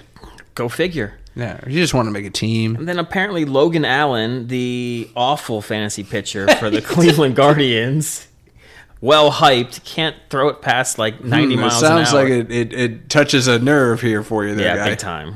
But he's apparently Panamanian. Yes. Logan Allen. The whitest name of all white names. Logan Allen. And there's another Logan Allen that's in the World Baseball Classic, and he's Canadian, though. There's two Logan Allens? There are, yes. All right. That makes more sense. Pick your Logan, Canadian. Yeah. Well, okay, so we've got a tepid interest in the World Baseball Classic. What about spring training? Are you paying attention to spring training at all? Baseball's right around the corner. It really Semco. is. Well, yes and no now, because now I thought so, and then I realized it's the World Baseball Classic. So half the people that should be in spring training are actually at the World Baseball Classic.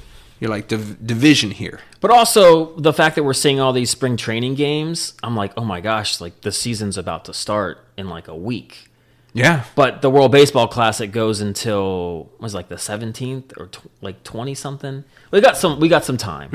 So I'm glad because I haven't seen a lick of spring training. And I know there's some people out there that have really been watching. Oh, yeah? Yeah. Yeah. I am not one of them. I do not have the time to sit down and watch. I can barely watch regular Major League Baseball games. Yeah. And spring training games? I see the watch a guy for like 2 at-bats instead of 4? I know. It's like, all right, did I miss Bobby? I missed Bobby. Bobby Wood's already done. Did you miss Connor Griffin for the Pirates? Yes. Oh, because he's just raking. Okay. See, you're just spilling them beans. You're DW with a bowl of soup. You're just shaking it off, shaking them beans out. It's because I don't want them. I want someone else to like. Oh, is that what you're? So this is a lot of just smoke and mirrors that you're doing. Of course, I'm not going to give away anything. I don't know. These are sleepers. It'd be the one thing I don't want to switch, give. where you're like, I'm going to tell them because they're going to think I'm trying to throw them off when I really actually want them. Well, now I'm confused. So obviously that wasn't my plan. Well, now you know because I'm always confused. Well, I mean, like. We got baseball. We got time for baseball. We'll go over our fantasy baseball draft. We'll do maybe a recap. Maybe we'll do something right beforehand. Give a little bit of titties. We should. Titty bitties. I want to do everything but sleepers. Okay. Like I'm okay talking like anything else, but except for that. Okay. Yeah, we can do that. That's fine. Well, you can talk all you want, both sleepers and real life, about soccer because I got nothing. But apparently you got something you want to say about with Inter Milan getting knocked out. So please, the floor is yours, Soccer Semco. Thank you so much. That's what I'm here for. This was going to be short. It's just another one real of those. Quick. Because I'm about to doze off. Yep. You're already just losing attention. That's okay. No, it's one of those. I told the story about the goalkeeper that scored. It's just some of those like underdog stories. But Bodo Glimt. They're a Norwegian team. What the heck is Bodo Glimt? That's like 2 cities or something like that are right. Maybe it's like the twin cities of Norway. Bodo and Glimt, yeah. I have no idea.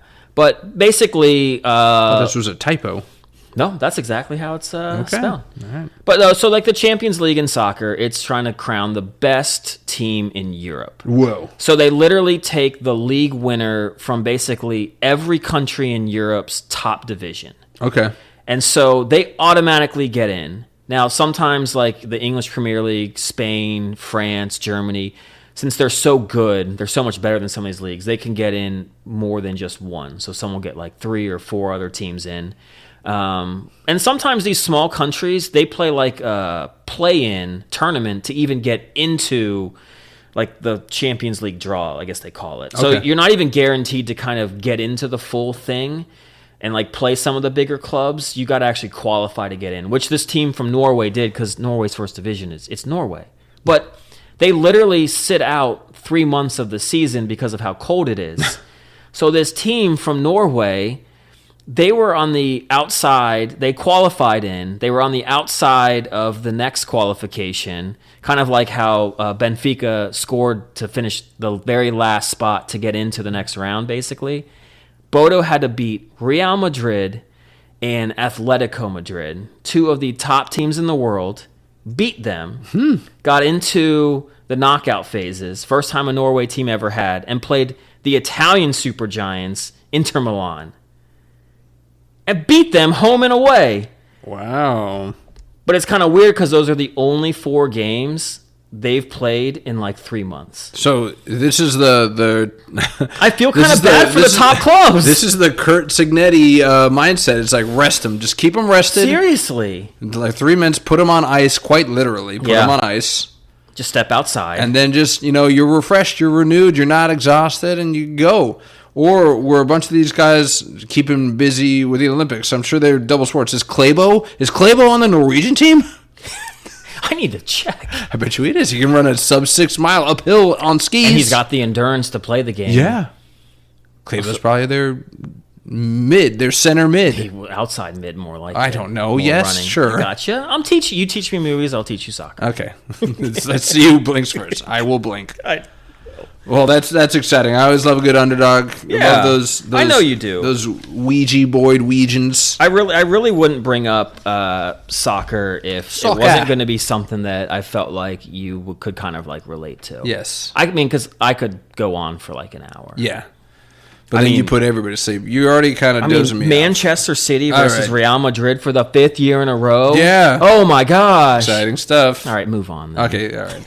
Well, we'll do another quick blip. This is going to be a sports little melting pot. We're going to get a little bit of everything. It's a little sports gumbo. Yeah, it's been a little bit of a slow week. Yeah, so we got a lot to talk about and did a lot of different sports. There's highlights, there's headlines. Yeah, it's like little headlines, but not like a major story. Yeah. So not worth expanding on, but so much. This is what our original podcast name would have been all about if we had stuck with it. No. Yes. We can't say okay, that. But this is what it would have been all about. You're absolutely right. Just just a big old mess. You can't even tell tops to bottoms, lefts to rights. just who's on top? Intermeshed. All right, it's like, whose foot is that? I have no idea. But we'll lead in. NBA. We'll do a quick highlight for the locals. You hear Trae Young is gonna play. Wow, I couldn't believe it. Didn't guess this one. I really thought it was sitting out of the rest of you. Yep. So we got a Trae Young that's going to be a sighting for the Wiz kids. I hear that the Mavs fans are still hating on the. And why are they called governors now? The NBA don't call them owners anymore. They call them governors. How stupid is that? I mean, it's like I understand. The concept behind it, but it's like, it's what's in a name. I'm going to get all Shakespearean for you. What's in a name? So it doesn't really matter what you call them. They still own the freaking team. Yes. They govern the team and they own the team. So I think they'd rather own the team because it then implies that they govern the team. Yes. Yeah. But whatever. Hey, to each their own. But there's an NCAA top performer that's no longer on his team. Did you want to talk about this? Yes, I would, because... Well, one, I guess I got to give a lot of credit to the University of Nebraska. Yes, Nebraska ball. That's a no. Yes. They got 4 losses now. Okay, whoop-de-doo. How many does Penn State have right now? I choose not to look. Oh, okay, yes. You'd say like 4 losses is like a mountain of losses. That's our average per week, I think, for Penn State. Oh man, and I was talking to my dad a little bit about the football season coming up, and I'm like, I think it's going to be 3 years, at least 3 years of just wallowing. Yeah. Like we're barely hanging on I think so. Obscurity. I mean, we got Rocco. Was that his name? Rocco Becht? That's the quarterback now from Iowa State? Yeah. Man, I can't remember. I was like, Rocco's Modern Life. Yeah. You remember that show? I love that show. Great show. I got that show. I didn't get Ren and Stimpy. You didn't get, what do you mean get? Like you I didn't didn't get to watch understand or you it. didn't understand Both, it? actually. Yeah. But of course you whenever the parents would leave for 5 minutes, You turn it on real yeah. quick, and Yeah. I didn't get it, but I think my didn't wife get and it. I tried to watch it years ago, and we're like, I still don't get this show. Yeah, it was an acquired taste, Ren and Stimpy, for sure. But we're getting off topic. Yeah, I know. Rocco, Sorry. Penn State. Let's talk about the guy that just decided to just up and just call it a career. So after a hard foul, foul. from Nebraska, it seemed like it was clean, but just a hard foul. Chad Baker Mazzara goes and sits with the students. Yeah. In the stands. Top scorer for USC. Yeah. Best player on the team. And apparently he's just a diva upon divas. And left after that game and vowed never to return, apparently. Well, and apparently USC is like, you know what? We don't want you back either. Why would you? I mean, they dismissed him. Their leading scorer, Chad Baker Mazzara, after this game. And it just shows you how tenacious that Nebraska ball team is. That it rocks you to your core. And you're just like, I'm going to retire from basketball because I just can't compete with these stellar Midwesterners. But yeah, this got a little bit more play because, again, it got my boy Gilbert Arenas, whose son plays for USC, Elijah Arenas. And it got him all hyped up because Gilbert just can't keep his mouth shut. And apparently his reasoning was he's the top scorer, he's the best player, he can do whatever he wants. Like, I don't care if he sits with the stands. He wants USC to apologize to this kid and welcome him back with open arms because he's their best player and he can, he should be able to do whatever he wants. And, man, it's like, I love me some Gilbert, but that is just the worst response I think I've ever heard. It is, but it's actually, not surprising because that's what we've allowed a kid like this to be able to do. This is his, fifth school in 6 years. The kid's 26 years old. I know. He's already, 24 has got to be the max. But 26 years old, he actually was at Auburn on a Final Four team and still chose to leave. I got to believe he's played for 3 high schools in 4 years and played for 6 different AAU schools. But that's exactly what this culture has fostered is it's like, oh, I'm unhappy here. I'm just going to go somewhere else to the point of, oh, I don't like playing for this team anymore. I'm just going to quit. This is Gilbert's exact quote for this. When you're the best player on the team, whatever you say, you right. Give him the ball, get the F out of the way. That's the offense. We're supposed to be playing for a tournament.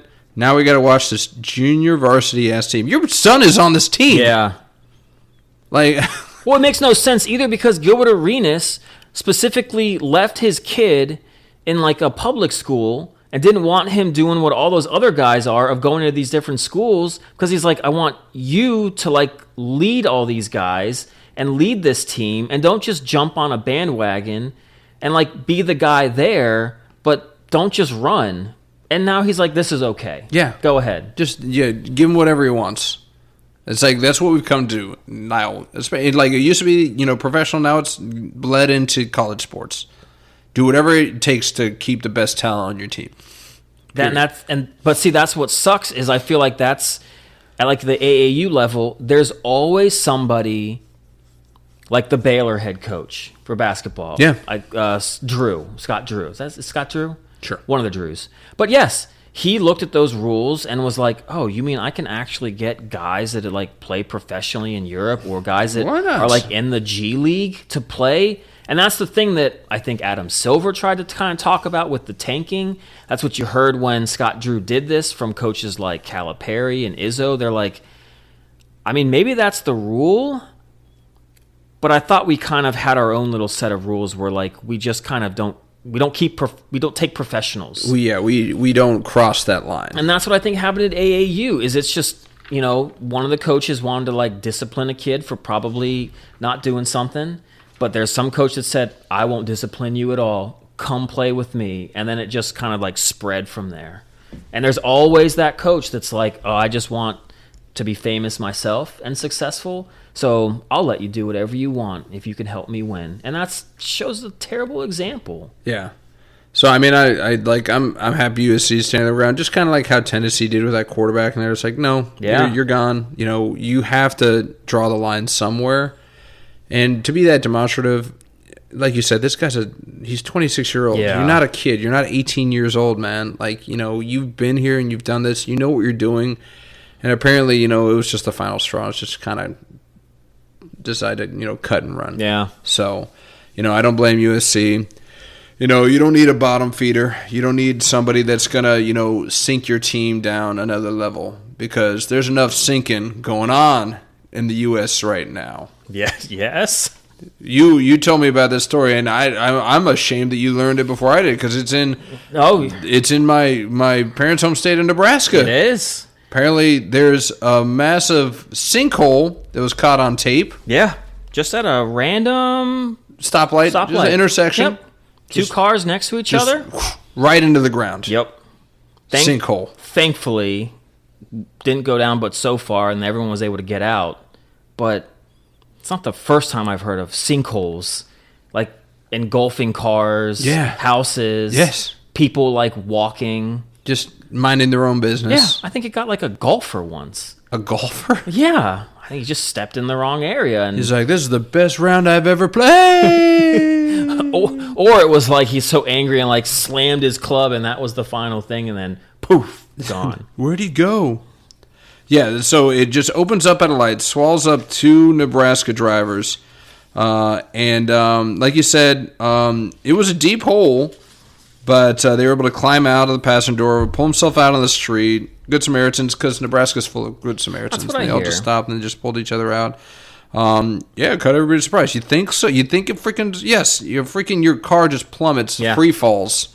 And like I heard a bunch in like New Jersey, but what a terrifying experience. You're just minding your own business, and you obviously, it's like going in an elevator shaft, and it just just free falling there for a second. Like, it's almost okay when you hear that story, I don't know, every 10 years that it happens to somebody, but when it feels like every 6 months there's some new sinkhole. Yeah. That's like, engulfing cars.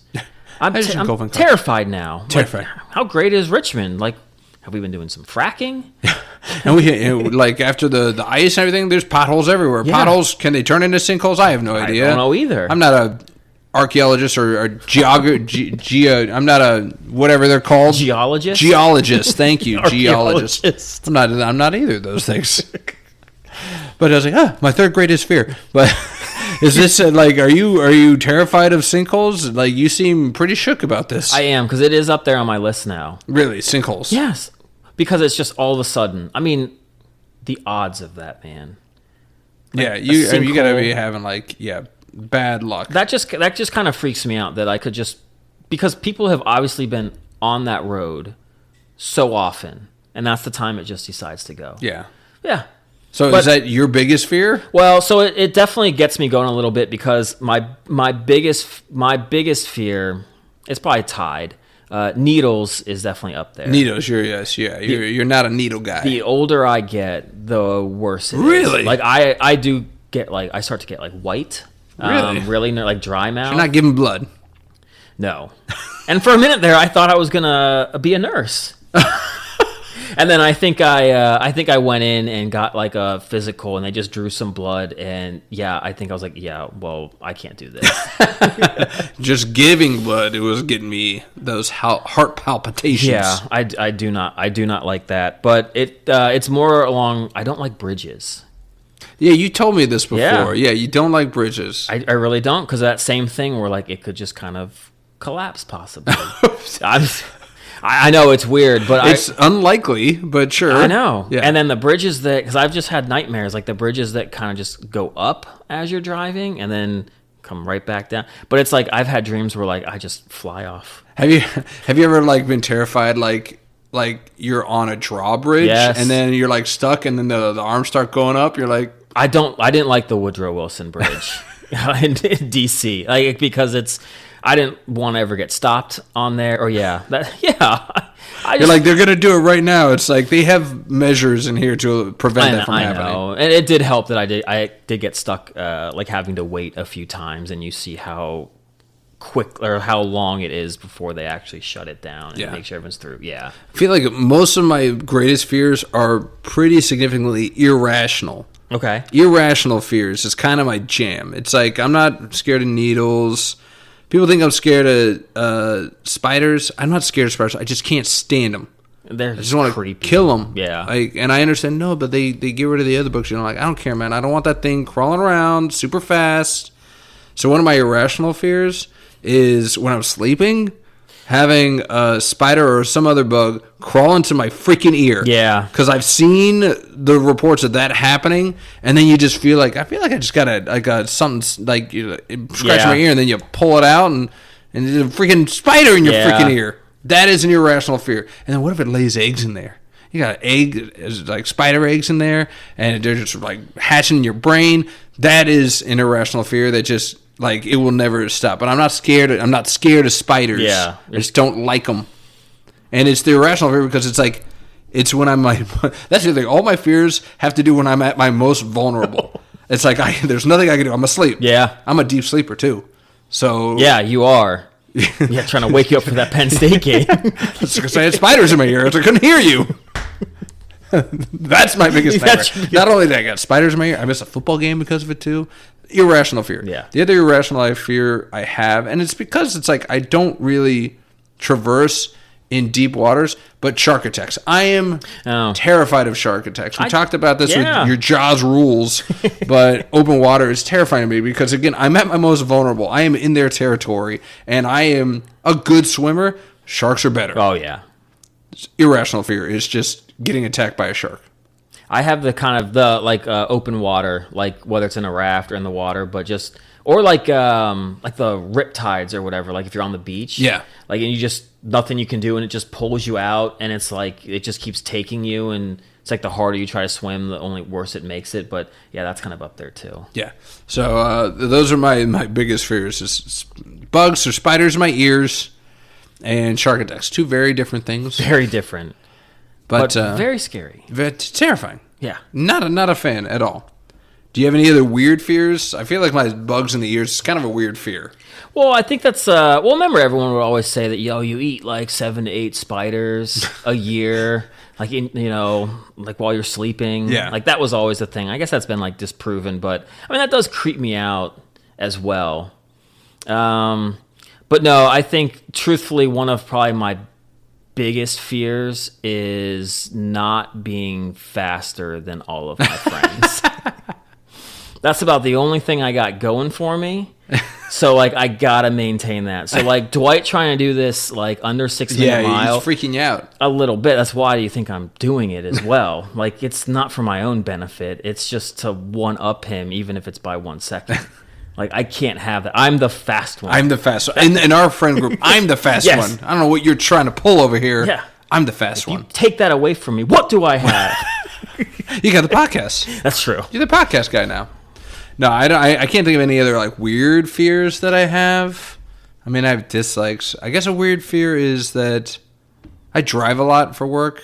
Okay. And I'm afraid that there's going to be just a moron on the road that's just going to crash me. I don't think that's weird. That's pretty common. Yeah. My other weird fear is somehow having my car get stuck on train tracks. And there's a train coming. Okay. It's like, I'm going to ditch my car, obviously, but what if the door stops working? Yeah. Or you start panicking? Yeah. That's part of, like, falling off the bridge in the car. Yeah. You think you'd be able to get out? And sometimes my irrational fears is that, like, I'm fearful of me. Like, have you ever sat in a, like, have you ever sat on a plane in the exit row or, like, the row with the pull and you're like, kind of want to pull this thing. Oh, my gosh, yes. Yes. Kind of want to pull this thing.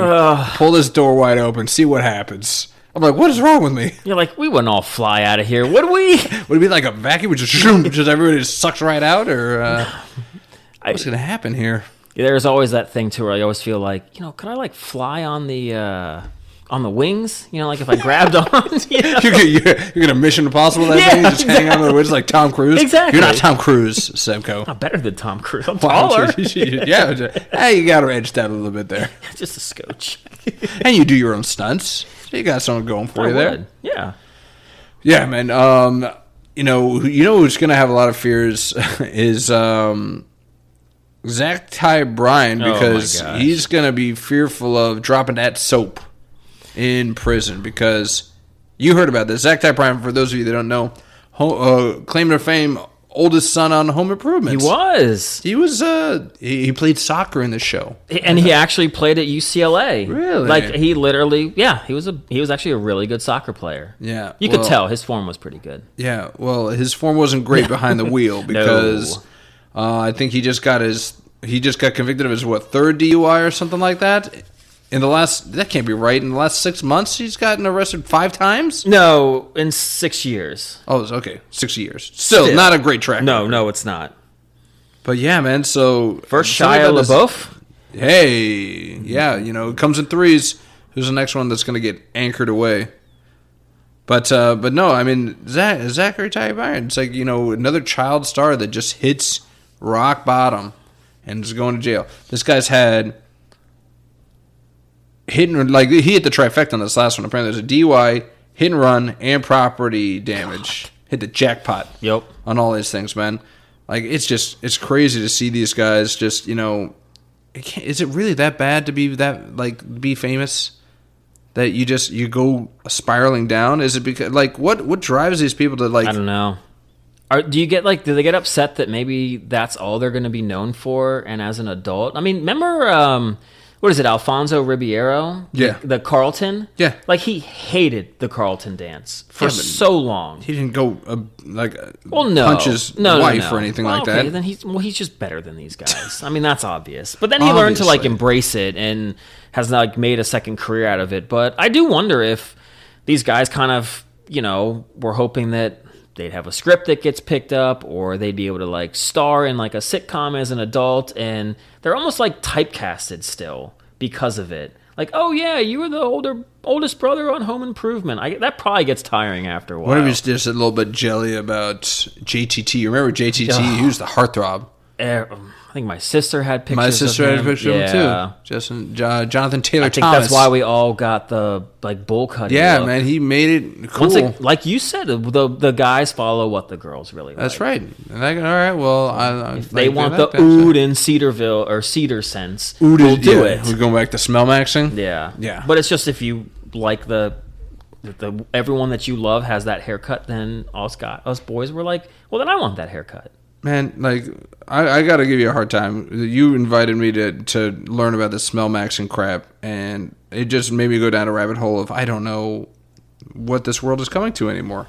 I'm sorry. And I wanted to kind of see. I'm going to give you a few words that are really famous now, and I'm going to see if you can tell me what these words mean. Okay. See how out of date you are on your local or your new slang, all right? Let's go. All right, let's start out with... mogging. What is mogging? Mogging? Mogging. So I didn't stutter. What is mogging? I have no idea. Mogging. Mogging. Use it in a sentence. I was out with my friends last night, and we got caught mogging with the neighbors. Mogging with the neighbors? Good God, Jesus! What were you doing? I don't. No, okay. If you gotta ask, then you don't need to know. Graphic. No. Mogging apparently derives from AMOG, which stands for alpha male of the group. To mog someone means to display superiority to them, usually in terms of physical attractiveness and masculinity. So when we go out and I flex on you, I'm mogging you. Yeah, you are. That was kind of your bit. Actually, no, here's perfect. When I go out with you, I'm height mogging you. Because I'm taller than you. So the tallest one that's there out of the group is mogging. Yes, when you're the alpha male. Alpha male of the group. Mogging. You are mogging. So you and I stand tall. I'm you 6'1" on a good day. But our group of friends is a tall group of friends. You're the second shortest. To you. That's why I always want to hang out with you. Yeah, that's why I want to hang out with you. You're the only person I can mog. only person I can mog. He's the closest one that I'm not like hurting my neck staring up at. Freaking tall mogging friends of Seriously, ours. Jesus. it's nuts. All right, so you gave it a good shot on the mogging. How about you said smell maxing? What is soft maxing? I'm gonna guess it's Don't do one of the ooh. No, it's not like that. You know, it's No. like I'm soft maxing. It seems counterintuitive. it almost sounds like it's something where you're it's like your hand and skin trying to get it like as soft as possible. Just like a baby's Yes. like a baby's bottom. Oh man, I'm soft maxing the crap. No, you know, it's out like my well, you think face of right like now. you know, you think of like those guys that have like worked in the steel mill and they've got like the calluses and they Yeah. grab your hand and you it's don't like want you want to be the uncomfortable. opposite. Like, I want to be soft max. I want it just to feel like velvety smooth. Well, these young kids, I mean, I feel like it's like, you know, they're gonna have like the limp fish handshakes. Like that's gonna be like it's gonna be like the limpiest, that's the what you're limpiest looking hand for? shape is Oh, what they're man, looking dude, for. This guy's totally soft maxing my hand right now. No, well, you're kind of on the right path. Okay. It's using mild methods like skincare, diet, exercise, grooming, or styling towards looks maxing. So it's a type of looks maxing. Okay. But it's focused on just being. It sounds effeminate as all get out. Grooming, styling, skincare, and then diet and exercise. Remember when metrosexual was like the most Yeah, effeminate this is like soft term? maxing. Yeah, that now we it's soft used to maxing. use soft maxing. How about hard maxing?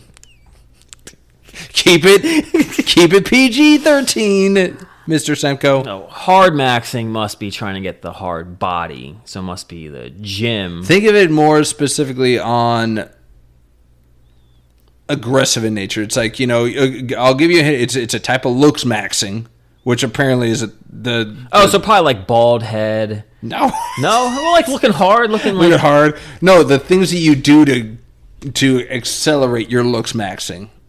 Like, what are some of the things you could do? You're swinging and missing. steroids, Steroids. There you go. Steroids is a form of hard maxing. HGH. Oh, that's all steroids. Oh yeah, all steroids. Okay, Surgery. That's extreme. How about extreme looks maxing? How about that? It's like that. that makes more And sense. bone smashing. Have you heard of this bone smashing? What? Apparently, these guys will take a freaking hammer and tap their like jawline to create small fractures to create a stronger jawline.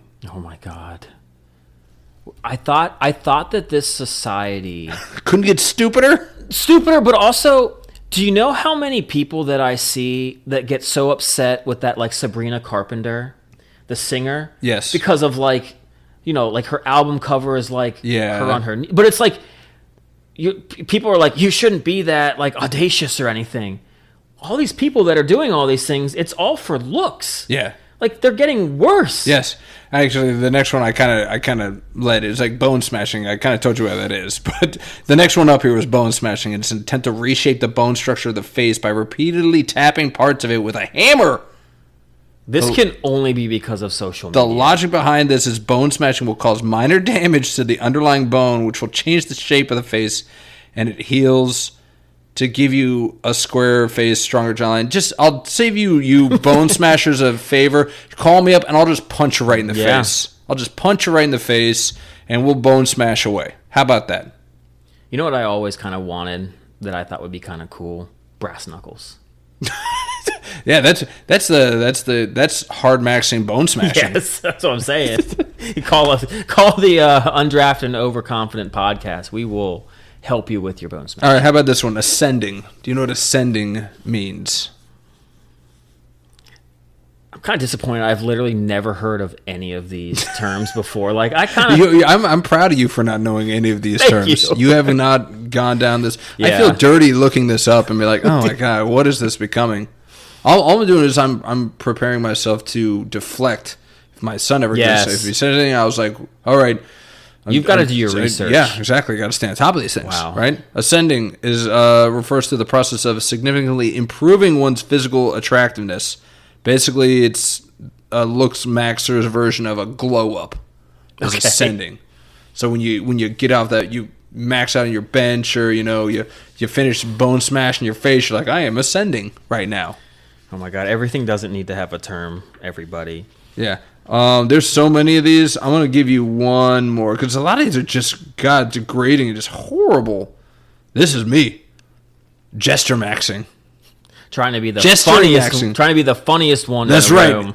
Use humor to attract women's attention rather than relying on your appearance to do so. I was forced to be a Genster Maxer when I'm hanging out with Willbilly and Seabear. I had no choice but to Jester Max. I'm a Jester Maxer. Absolutely.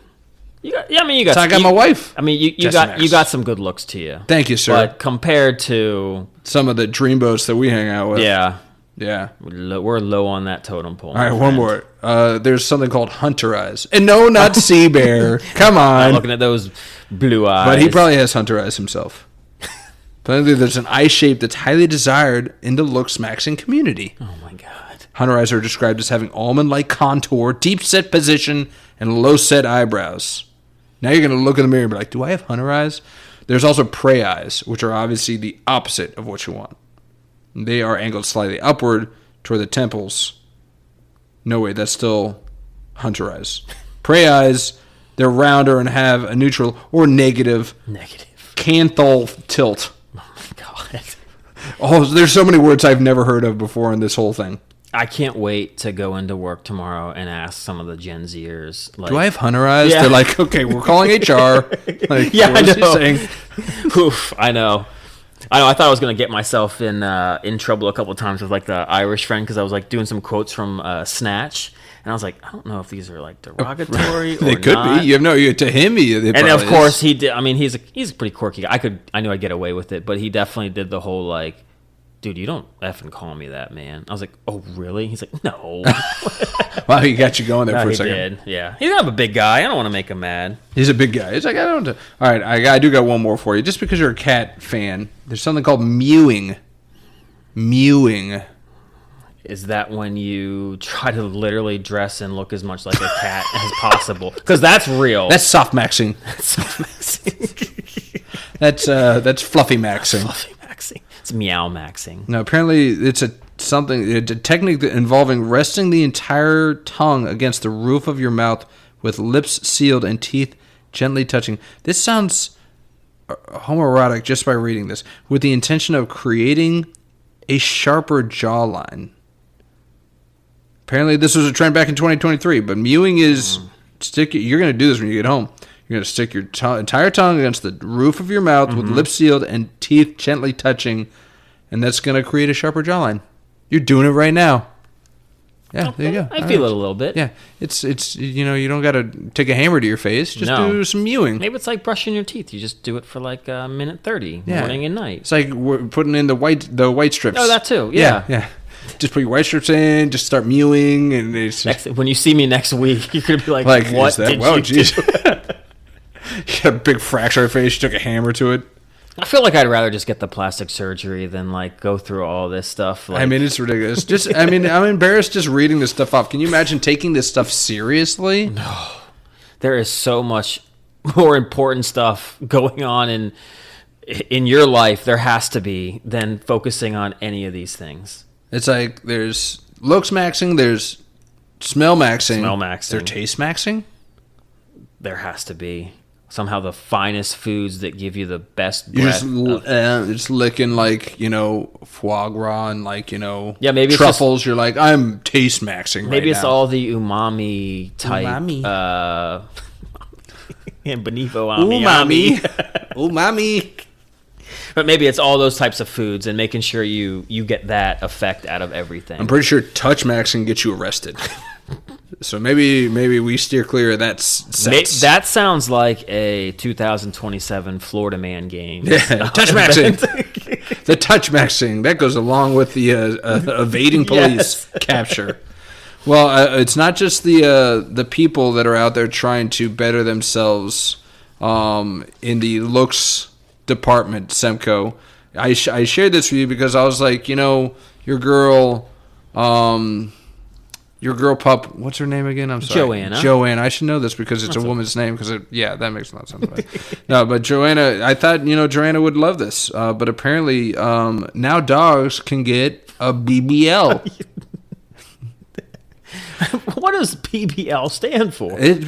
I'm so glad you asked there, Jason Semco. So a BBL is a Brazilian butt lift, but for dogs. For dogs. For dogs. You know who I could see getting this? Sea Bear. Yep. Sea Bear and his little pupperoos, I could see him going and taking them in to get a Brazilian butt lift. I'm not gonna lie. I feel like when I do see them, there is something about. I think they kind of already have. Yeah, maybe they're trend setters. I don't know. But apparently, and of course, San Diego, California. San Diego dog groomer has received viral attention for giving the equivalent of a Brazilian butt lift to some of his canine clients. Why are we trying to sexualize these dogs? I have zero idea. He's not performing surgery or giving injections. He's just sculpting the hair in the dog's hindquarters so that a plump rear seems to appear. It's an illusion, Semco. An illusion. David Blaine. David Blaine. Copperfield. So it's like, when you're rubbernecking, it's not for the ladies anymore. You're like, dang, look at that badonkadonk on that Shih Tzu. I'm like, would your wife be more mad at you for looking at the dog or looking at another woman? I don't know about mad, concerned. Yeah. Definitely concerned. Like, dang, baby, don't worry. I was just looking at that poodle. I mean, there is look. Don't take this. Don't look at me. I'm going to, but good, sure.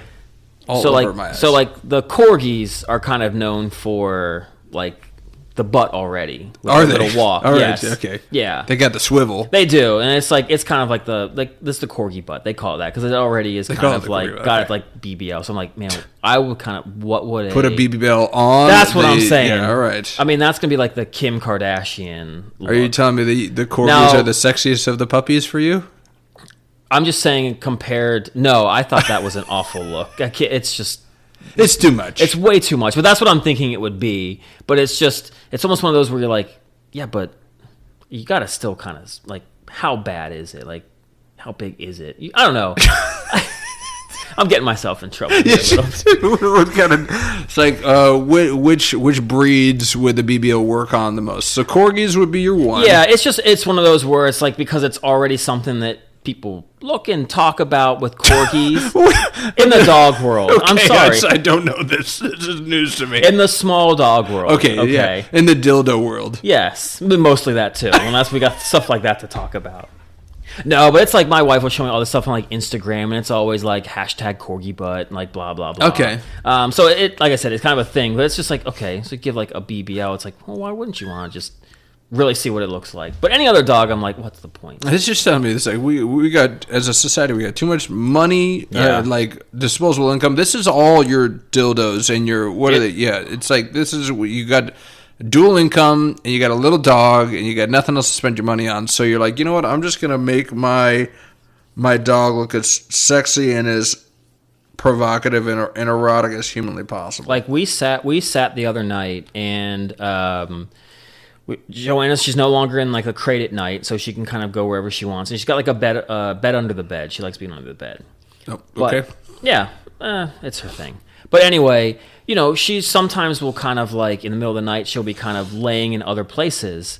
And my wife, for like a brief second, was like, I'm not getting her like 3 different beds in different spots that she likes. And I was like, yeah, good, we're not. But it's like, we stopped there. Like, we're not even close to this.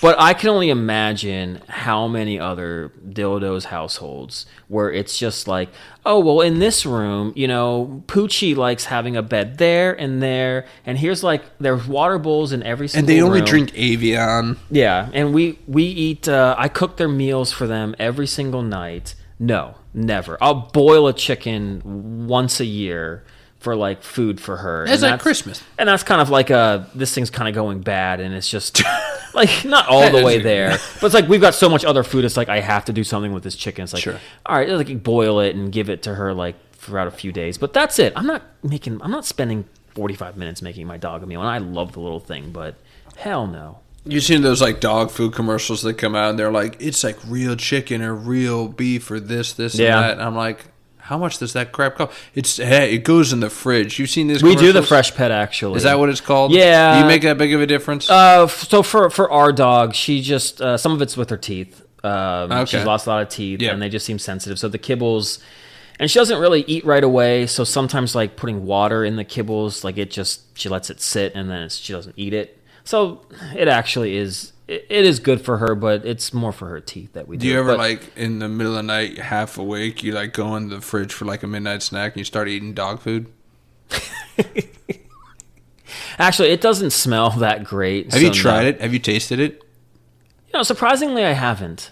You should. I've had a few of her dog treats. Okay. Yeah, like the natural, there's usually just like peanut butter. Yeah, yeah. They're actually not bad. I accidentally ate dog treats at a party once. Did you really? Yeah, so it was on top of the fridge, and it looked like beef jerky. And, and I was like, man, this does not. It's like, why are you eating my dog's dog treats? No, these are for dogs. They're kind of good. May have had one more. Yeah. I mean, at that time, it turned into like a party trick. This guy's eating dog food. Well, it's part of your Jester Max. Yes, I was Jester Maxing full-fledged. Hard maxing, Jester maxing. I think Chris Hunter would. I'm sure he knows the number, but I'm pretty sure it was 100% of the dog treats at Trader Joe's he has absolutely had. That's absolutely true. Yeah, I remember this being his bit too. Yeah, he would eat dog treats, and then he would act unfazed as he ate them. Yeah, no, it's him and like another, I think like another employee, they would eat it like together and give like reviews. I mean, but after seeing half the stuff Seabear put in his mouth, I mean, I'm not surprised at all. Yeah, dog treats were a treat. This is an upgrade.